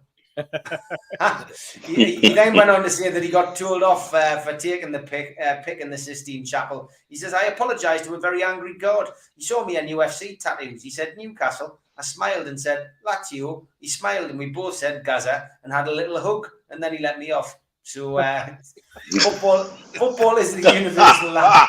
Football is the universal language, that's for certain.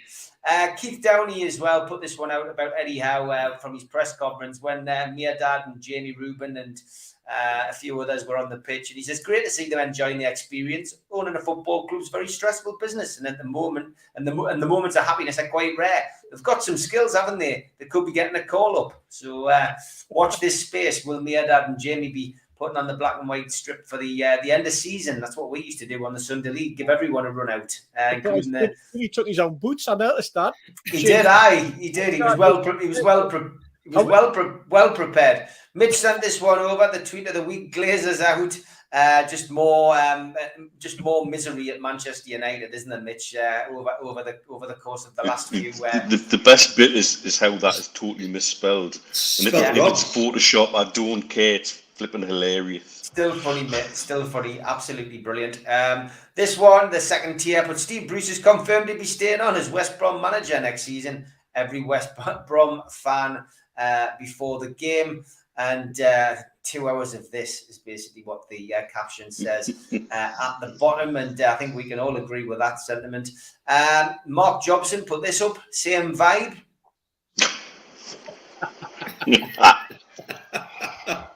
I thought was very funny. The local elections on the horizon. Mecca Don says the flight attendants when they saw Mike Tyson throwing haymakers.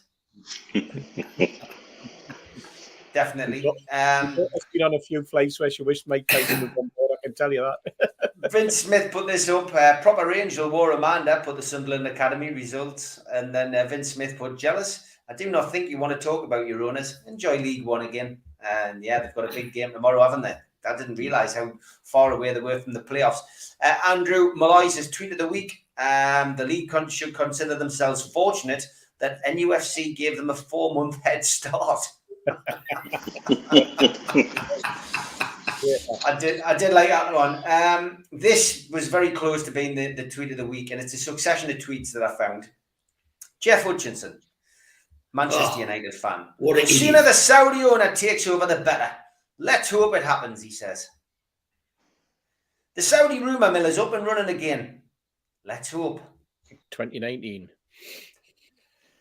Ole's 3-year plan would have worked in the 1990s, but as we live in a different era, we now have other billionaire clubs challenging for silverware. I believe Ole's misty-eyed dream is just that, a dream.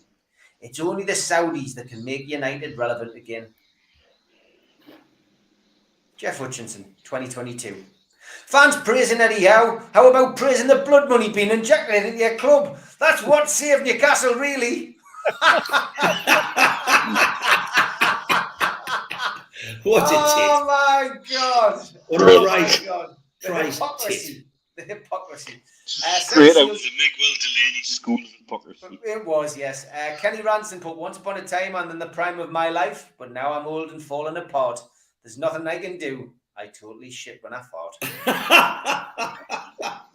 Is that your karaoke song, Kenny? It is. We had this one as well from the Sky Bet Championship. See you soon, Everton, which was brilliant as well.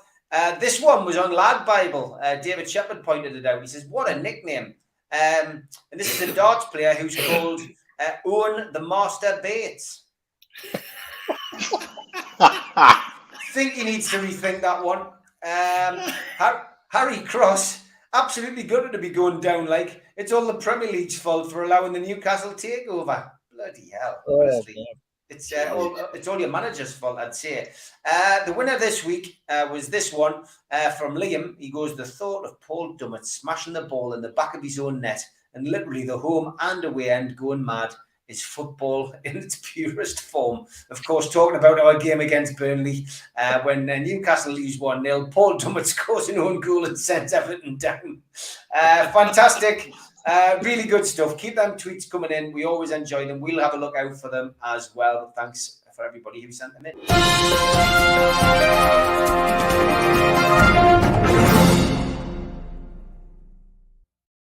So Newcastle United play their penultimate home game of the season this coming Saturday, tomorrow, against Liverpool, and the two form teams in the division go head to head. Newcastle, of course, 32 points. Liverpool 35 points in since the start of January. The 12:30 kickoff. It is live on BT Sports, and is so often the case, it is a complete sellout. Newcastle go into the game on the back of 4 victories, having won each of their previous 6 fixtures at St James's Park. And of course, they are unbeaten in their last 8 home Premier League games.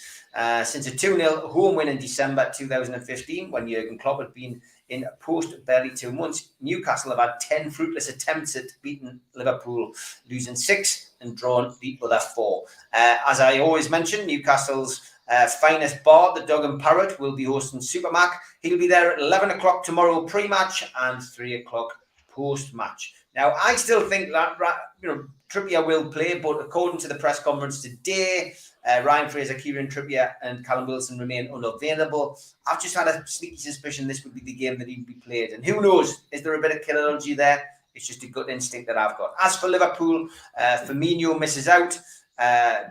Damascus and Curtis Jones are both doubtful as well. And don't forget as well, Newcastle have had a full week to prepare for this game. Liverpool, of course, had a Champions League semi-final against Villarreal, which they comfortably won 2-0. But Jurgen Klopp has been complaining about this for the last few weeks, about the kickoff time, about when the game's going to be played. So, maybe that might play a small part. We do know one thing, the crowd will play a big part. Newcastle United supporters 100% behind the club. War flags doing what they do. Let's hope we can make it a day to remember. And we do owe them, as a lot of people have said on social media, for that 4-3 win at Anfield. Referee is Andre Mariner, and on VAR, which is often switched off, is Mike Dean. So, as we always do on this show, we always bring in our good friend Joe Walker. Tune Tipster, how are you? I wasn't expecting that there. You can't be. It was a good job I wasn't picking me nose. All right. Good to have you back, mate. Excellent to see you. And we'll come to you in a little bit. We first want to hear from our resident Stato Andre.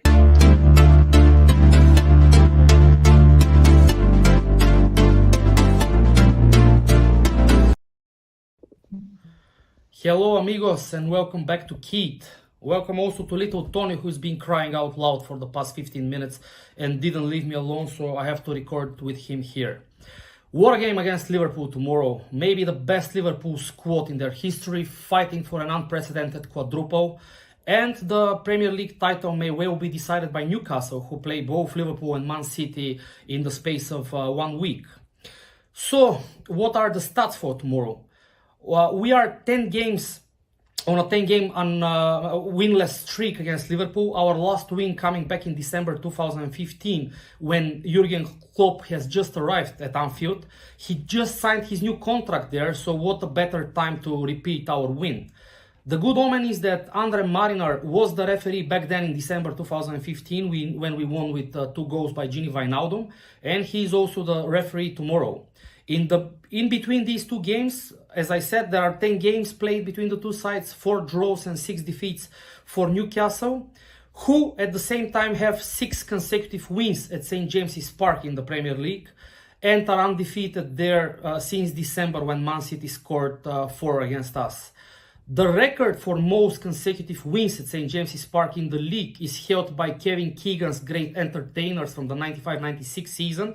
So if Eddie Howe wants to match this, we have to win tomorrow.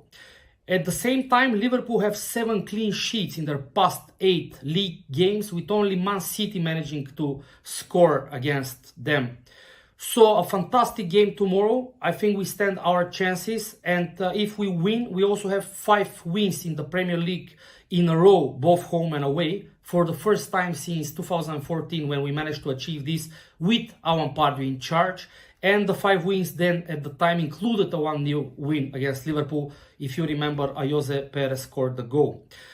At the same time, if Liverpool avoid to lose tomorrow, it will be a 5 straight game at St. James's Park that they avoid defeat, something that they've never done in their entire history. The only other period in time that they went 4 games unbeaten at St. James's Park was back in the 60s, between 61 and 69, including also a 4-year spell of Newcastle in the 2nd division. So, away the lads, and hopefully we deliver the surprise tomorrow. Thanks as always to Andre, and top lads. Good to see him taking his father legitimately serious as well as doing his statue bit. But 2 tips that we've been robbed of your services because of illness, because of work, because me being away. How are you doing? I'm all right. I'm good. I'm a little surprised you booked a comedian in earlier on with having the daft lad on. You can overdo it, you know, Steve. I've missed this battle. I've missed this, son. So, after months and months of hard work transforming this show to a sober, educated, respectful, articulated debating forum that's been akin to the Oxonian Society, we've ended up reverting back to laughing at dodgy pictures of Hasty with the original Durham daft lad. I thought we were moving forward. I tell you, one wrong picture from Tom Dixon of Mitch looking like a bulldog with a wig on, and we're losing our BAFTA nomination, Steve, I'm telling you. I was taken aback last night by the outpouring of love on Twitter at the news of Pato's return. Great to have you back on, Keith. We've missed you, they said. What a fella. Well, I'm here to tell you all, you can keep him as far as I'm concerned. The bloke's a nightmare. All you've got to do is ask Q-Tip. Poor lad had 14 dislocated shoulders and a multiple neck fracture just by sitting next to him at the Wolves game. Everywhere we go, people thank him for our club's turnaround. But, as me and Mr. Hasty know fine well, there's only one man responsible for that. There he is. T-shirt still available at NUFCmatters.com. Love you, Q-Tip. Anyway, speaking of the game, I genuinely can't wait to see the best team in the world tomorrow. Attacking class, solid defence, and looking absolutely unbeatable under the best manager on the planet. I'm also quite looking forward to seeing how Liverpool get on as well, to be fair. The Mags are a huge 7-1, which is actually crazy in light of our recent home form and the fact that technically this is 2 of England's top 2 form sides going at each other. Quadruple aside, of course. Liverpool are 2-5, and the draw is a tasty 18-5. So there's big money to be made if you fancy any sort of positive result for the black and white. 1-0 Newcastle, 22-1. 2-1 Newcastle, 25-1. 1s each, 8-1. And 2s each, 18-1. And as for the 4-3s, 4-3 Newcastle, 200-1. 4-3 Liverpool, 125 to 1. And you can get 6 to 1 if you think they'll do us 2-0. The anytime goal scorer market is led by Chris Wood and J7 for us at 3 to 1. ASM and Bruno at 4 and 5. Obviously, the odds are much shorter for the Liverpool lads, led by Salah, Jota and Mane. In terms of the food bank, there's £196 in the pot. And this week, I'm celebrating Fabian Schär's new contract with a £5 on him to score at 10 to 1. I'm also looking for some odds at the moment that Alan Saint-Maximin can complete 3 successful passes in a football match. I found 8 million to 1, so I might have a £5 on it. If not, I'll stick a tenner on him to score because he's due one. In terms of the Toon Tickle, all away wins in the Premier League tomorrow, 339 to 1. More realistically, Liverpool, Villa, Burnley and City will get you 5 to 1. My North East special is 23 to 1. And one of my favourite leagues for goals scored is League One. So every game in League One to have 1.5 goals in it tomorrow is 16 to 1. Right, I'm off to get me earplugs and my baby wipes ready because I'll be picking Patterson up in the morning for our last Saturday of the season, Swift half. Hopefully this week there'll be some beer left in the pumps now that Penman's gone back home. He's an animal, that lad. Gamble safe, people. It's lovely to be back. Please take care and thank you, gentlemen. And because I'll get wrong for not playing his music, here it is.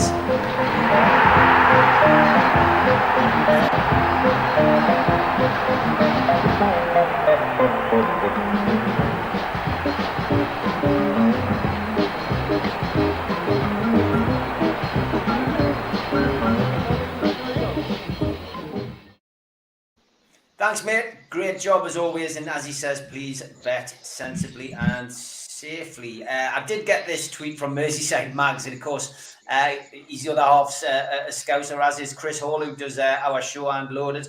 What next Saturday also brings us our wedding anniversary. He says, let us draw. I don't want to be hit by a rolling pin if we win. The draw is compromised. So, good luck, Merseyside Mags. I'll be interested to see what the lads think about their predictions, which we will get after one of our other favourite parts of the show. Here it comes.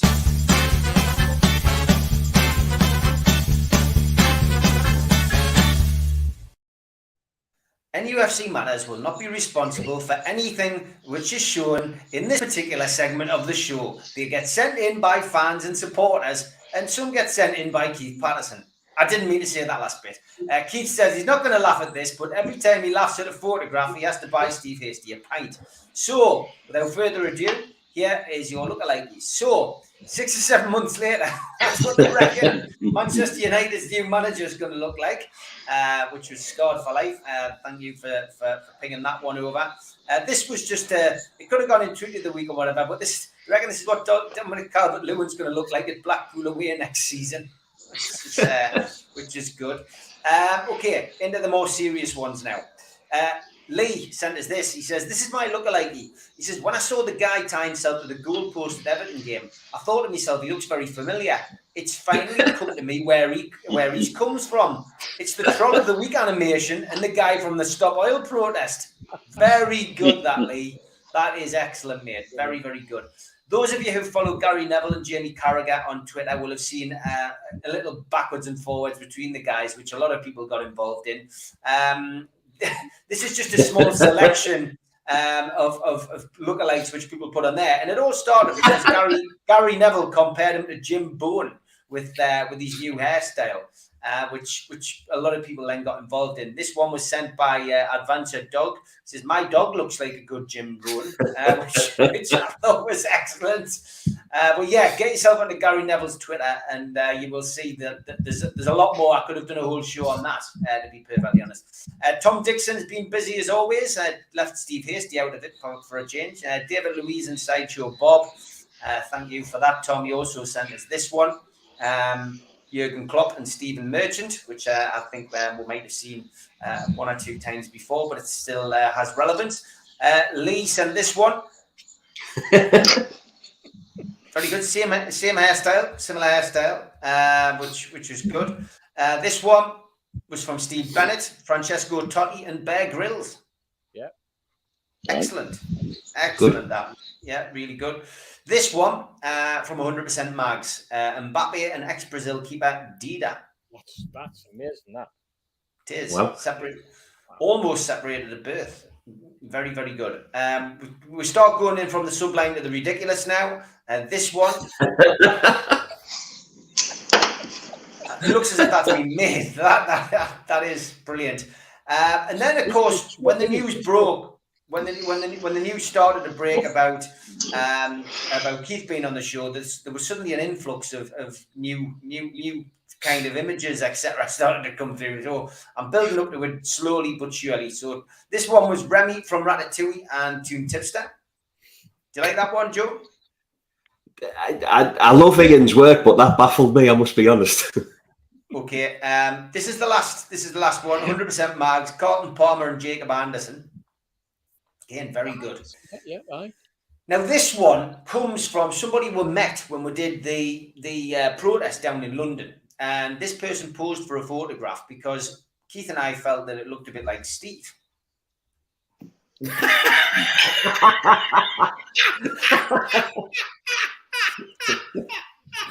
Steve was rather reluctant to pose next to this said person, but that is 100% a good lookalike, Steve, I think.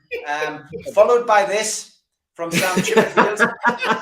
So Steve Hasty's looking a bit rough. When did he change his hair colour?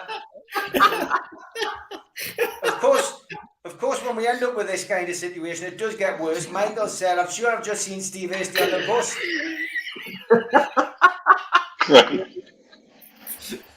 And then somebody who we haven't heard from for weeks, if not months, Albert, then makes an appearance and says something been coming for the hoops to see Keith. And of course, you know Albert, he doesn't stop. Because even though he's dog tired, Steve's looking forward to seeing Keith on the Three Amigos. Finally, His Majesty says, "Welcome back, Keith." You choke. Last two. So we're up to 5 pints. This one was 6. 6, sorry. Andrew Harbert says, "Two lookalike Steve Hasty." Which I've got no idea what that is. Is it That was a pelican. That was a pelican on my Pelican. Pelican. And the winner this week is this. Sam. Alan Robson, Night Owls, Steve Hasty lookalike. And of course, on the week that Alan did his last Night Owl show, he's compared to the Flash and Blade. I think that's a polite one, that's Steve. 8 pints. Cannot wait. 8 pints for Steve. You better tell your lass you're going to get rolled home. But that's too lucky. Keep them coming in. Send them to me, Steve Ray. Send them to Mitch. Send them to Steve Hasty. Well, don't send the Steve Hasty ones to yourself.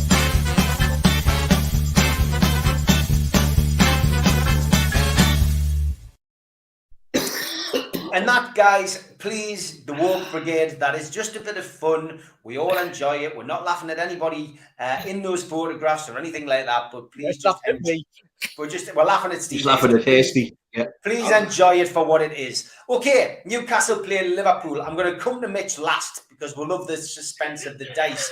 And the dice has been right. So, Steve Hasty, I'm going to come to you whilst you're sober. Give us your views on the game. What are you expecting? What are you expecting tomorrow, mate? And give us a prediction.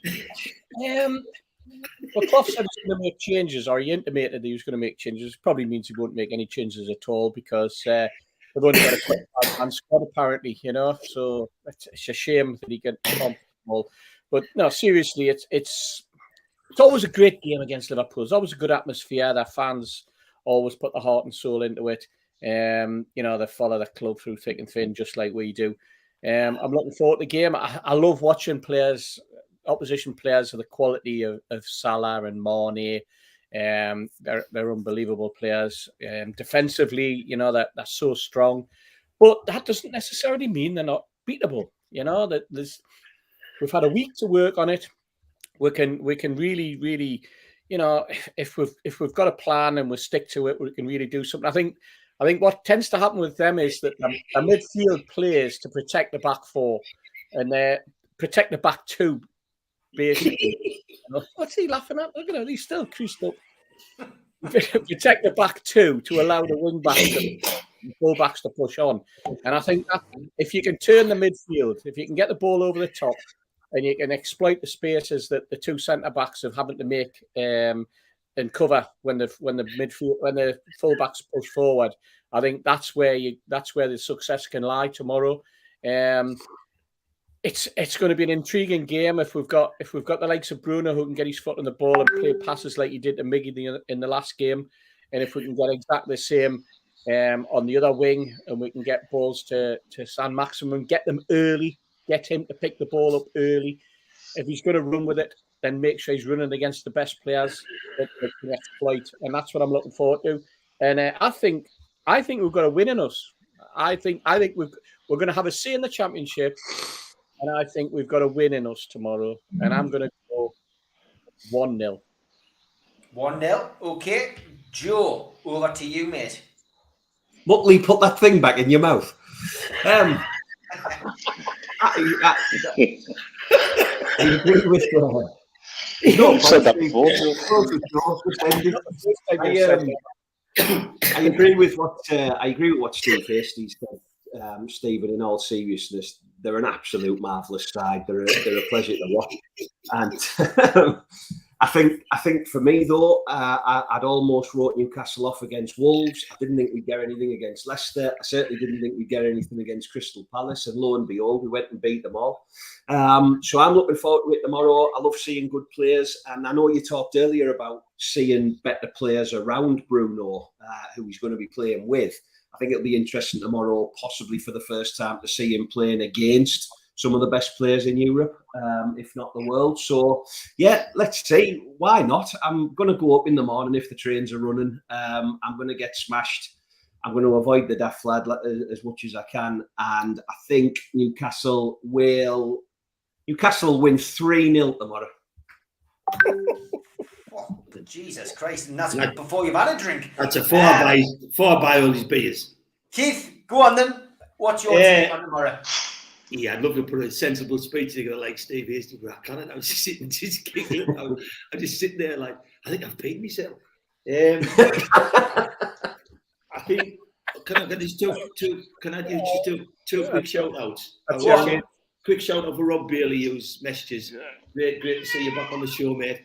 And secondly, Colin Milligan's asked us where we're going to go after the game for the first drink. And I'll be with Mr. Hasty, if he's still speaking, this guy, owe me 8 pints. And we're taking John Joe Clennell to Shearer's Bar straight after the game. So if you're coming down there, Joe there who says he's not going to see us has been messaging us every 10 minutes. And then we'll be with Lenny and Johnny Q-Tech. So we all go to Shearer's Bar straight after the game.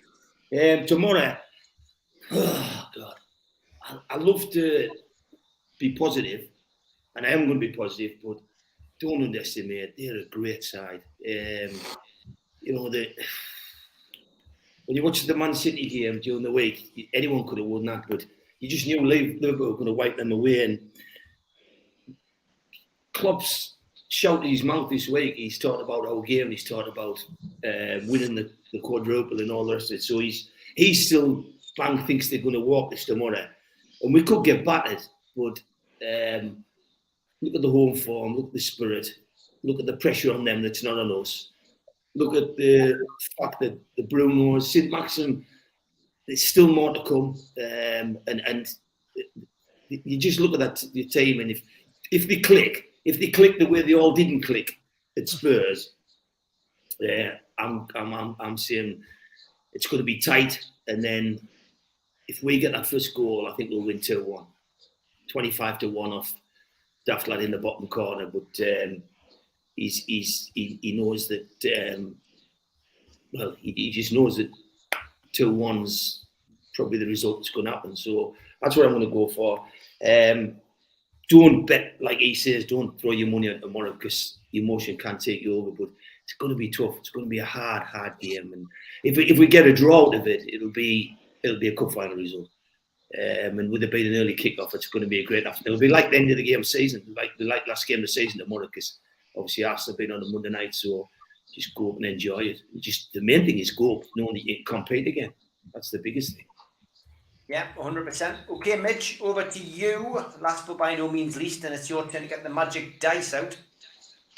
Dice is ready. I mean, Klopp's been going on, and I think this is part of his conditioning his squad to almost create a the world against mentality. He's been banging on about playing just a matter of hours after a big semi, and then he's got another big semi in the next week. Well, I just hope it's us leaving with a big semi after the match. You know, I think we've got it in with to give them a game. And Joe's quite right in the point he makes. The bookmakers are just totally ignoring home form there. Yeah, totally ignoring it. It's not often bookies get it wrong, but I think they've definitely got it wrong there. We've got it in with to give them a damn good game, and that's what I want to see. I want to see levels where we're really at. We've got total lesson at Spurs. I don't want another one of them. definitely. And I hope we'll learn from that experience, and I think we will have. And we've got it in with to give them a damn good game, and that's what I'm looking forward to tomorrow. Okay. Boss Dog saying 5-0. Boss Dog saying 5-0. No, that's high the dice. The dice says 0-0. 0-0. 0-0. I'll take that, mate. I'll take that. I would take that. I would as well. I would take it 100%. Okay, we've heard the predictions. I'm going for the old Desmond. I'm going for the 2-2. I do think there'll be goals. I think Newcastle will get something out of it, so I'm going for a draw as well. Just got to thank once again. Never get sick of thanking this guy because he's done so much for the food bank. George Hayes, Hoostun Mag on Twitter, has bid and paid the winning bid for the Malcolm MacDonald Subirio set. £250 he has put in to the food bank this week, and he is the winner. So thank you, George Hayes. We will get that over to you in some way, shape, or form. We've got your address. We will make sure that gets to you. So this week's T-shirt up for the food bank, provided by qtechshop.co.uk, is this one. In memory of the kickabout, the infamous kickabout. So that is placed at the top of my Twitter. Get yourself onto my Twitter at Steve Wraith, and you can bid for that T-shirt. Now, the winner will be announced in 2 weeks on that particular one. So just make a bid underneath the post, and we will announce the winner in 2 weeks' time. Okay, I've just got to give a quick shout out to our sponsors. So big thank you to Spider Miner. Worldwide coverage from the guys. They've been with us for a long time. The only cryptocurrency miner that can mine 5 different cryptocurrencies at the same time whilst using virtually no energy, and it's VPN protected. Buy yours now at www.miner.spidervpn.org. Thanks to the lads at skipsandbins.com. Telephone 0800 25 45 25 3. Email inquiries at skipsandbins.com. Website www.skipsandbins.com. Easy contract, free and pay-as-you-go waste collection. Thanks also to L&G Family Funeral Directors, 01913897245, and the Garden of Healing Dispensary, CBD, hemp and cannabinoid specialists, www.thegohd.com. Thanks to Media Arts for all their help with the video content, and thanks to Clickeye. Meet the new Game Over screen, drop into a ClearRun device near you, available in Apple Store, Google Play, and clearrun.game. If you want to subscribe, please do. It's free. Hit the Newcastle Legends logo in the bottom right-hand corner. You subscribe for free. We do 7 shows a week. Hit the thumb up to like the video. It's very important. It does help us. Click share to share to your social media, and drop into the comments box to speak to like-minded Newcastle fans. We're also available as a podcast on iTunes and on Spotify. Don't forget, you can join the channel. Just hit the join button if you want to support us too. We've also got a membership where you can contact the website, nufcmatters.com. You get a scarf, a pen, a cup, and a membership card, and entry into a monthly draw. And you can do that by scanning over your smartphone over the QR code, or going straight to the website, which QTech has sorted out for us. QTech also gives away some lovely NUFC Matters car stickers. Just go to nufcmatters.com if you have subscribed to the channel and claim yours for free. Don't forget, Super Mats at the Dog and Parrot tomorrow, 11 a.m. The bar opens at 10:30, and at 3 p.m. after the game. If you're going to the game, please donate something to the food bank tomorrow. Steve Hasty, Bill Corcoran, and the guys will be over the road from Shearer's Bar. And if you're not going to the game, pop onto NUFCfansfoodbank.co.uk and make a donation via the virtual matchday bucket. Today's clue, we're up to clue 2. The first clue was 30th of August for Q-Tex quiz. 30th of August 1951, last week's clue. This week's clue, 76 appearances and 25 goals. So jot your answers down to those particular questions and keep them safely, and we will have clue 3 on the next show. Don't forget, Mick Lowe's is also live at Shearer's for our summer event, Friday the 24th of June. Doors open at 7 o'clock, tickets are 12 quid, and you can buy your tickets for an evening with Andy Griffin at NUFCmatters.com. And the Shearer raffle is running for another week, $2.99 a ticket, limited to 99 tickets. Again, enter on the website, NUFCmatters.com, to win, get an opportunity to win one of those wonderful Alan Shearer signed balls, limited to 260. That wraps the show up, but we do have...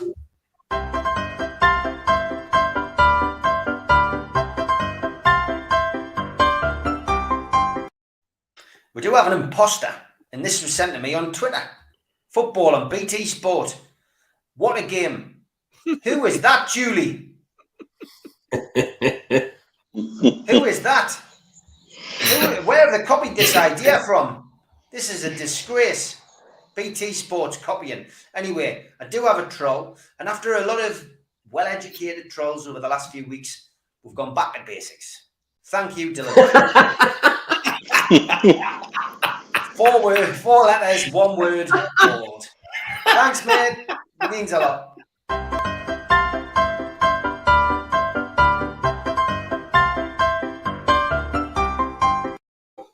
Can I just say, Steve, just before we go, I know we've got the match on Saturday, but we've also got a game on Sunday, and the food bank team will be outside in their normal pitch before the ladies' game. It's going to be a really interesting game. Newcastle ladies v Alnwick ladies, a big game for both sets of players. So really looking forward to that. So if you're coming to the game, we'll be there. Pop over, say hello, and also just want to say a big happy 11th birthday to Chucks. My friend Greg's son down in London. Chucks watches the show, comes up to the games quite regularly. And imagine being an 11-year-old and on your stepping in to supporting Newcastle United. And we're sitting there going, we've never beaten Liverpool for 10 games. And he's going to be sitting there going, we've never been beaten by Liverpool for 10 games in a few years' time. That's what I'm looking forward to. So happy birthday, Chucks.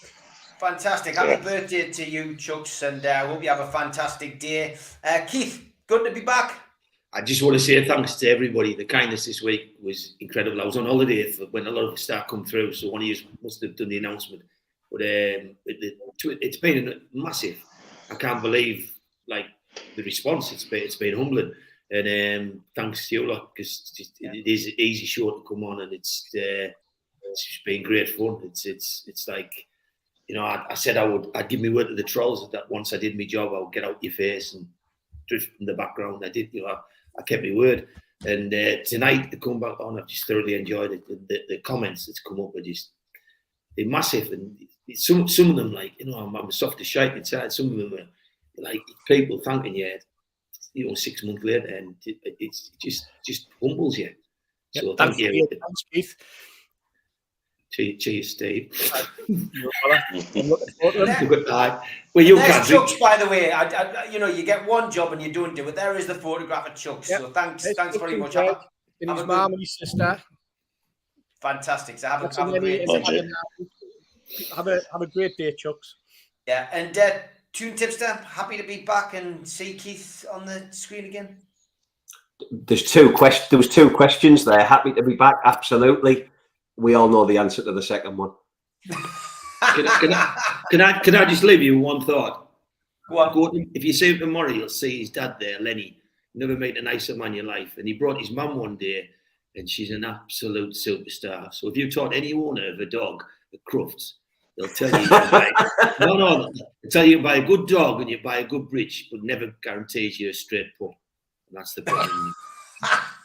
And on that note, it's good night from me. It's good night from Mitch. Good night from Keith. Good night from Tune Tipster. And good night from Steve Hasty. Enjoy the game. Enjoy your bank holiday weekend. Take care, guys. All the best. Cheers, everyone. Cheers, mate. Bye.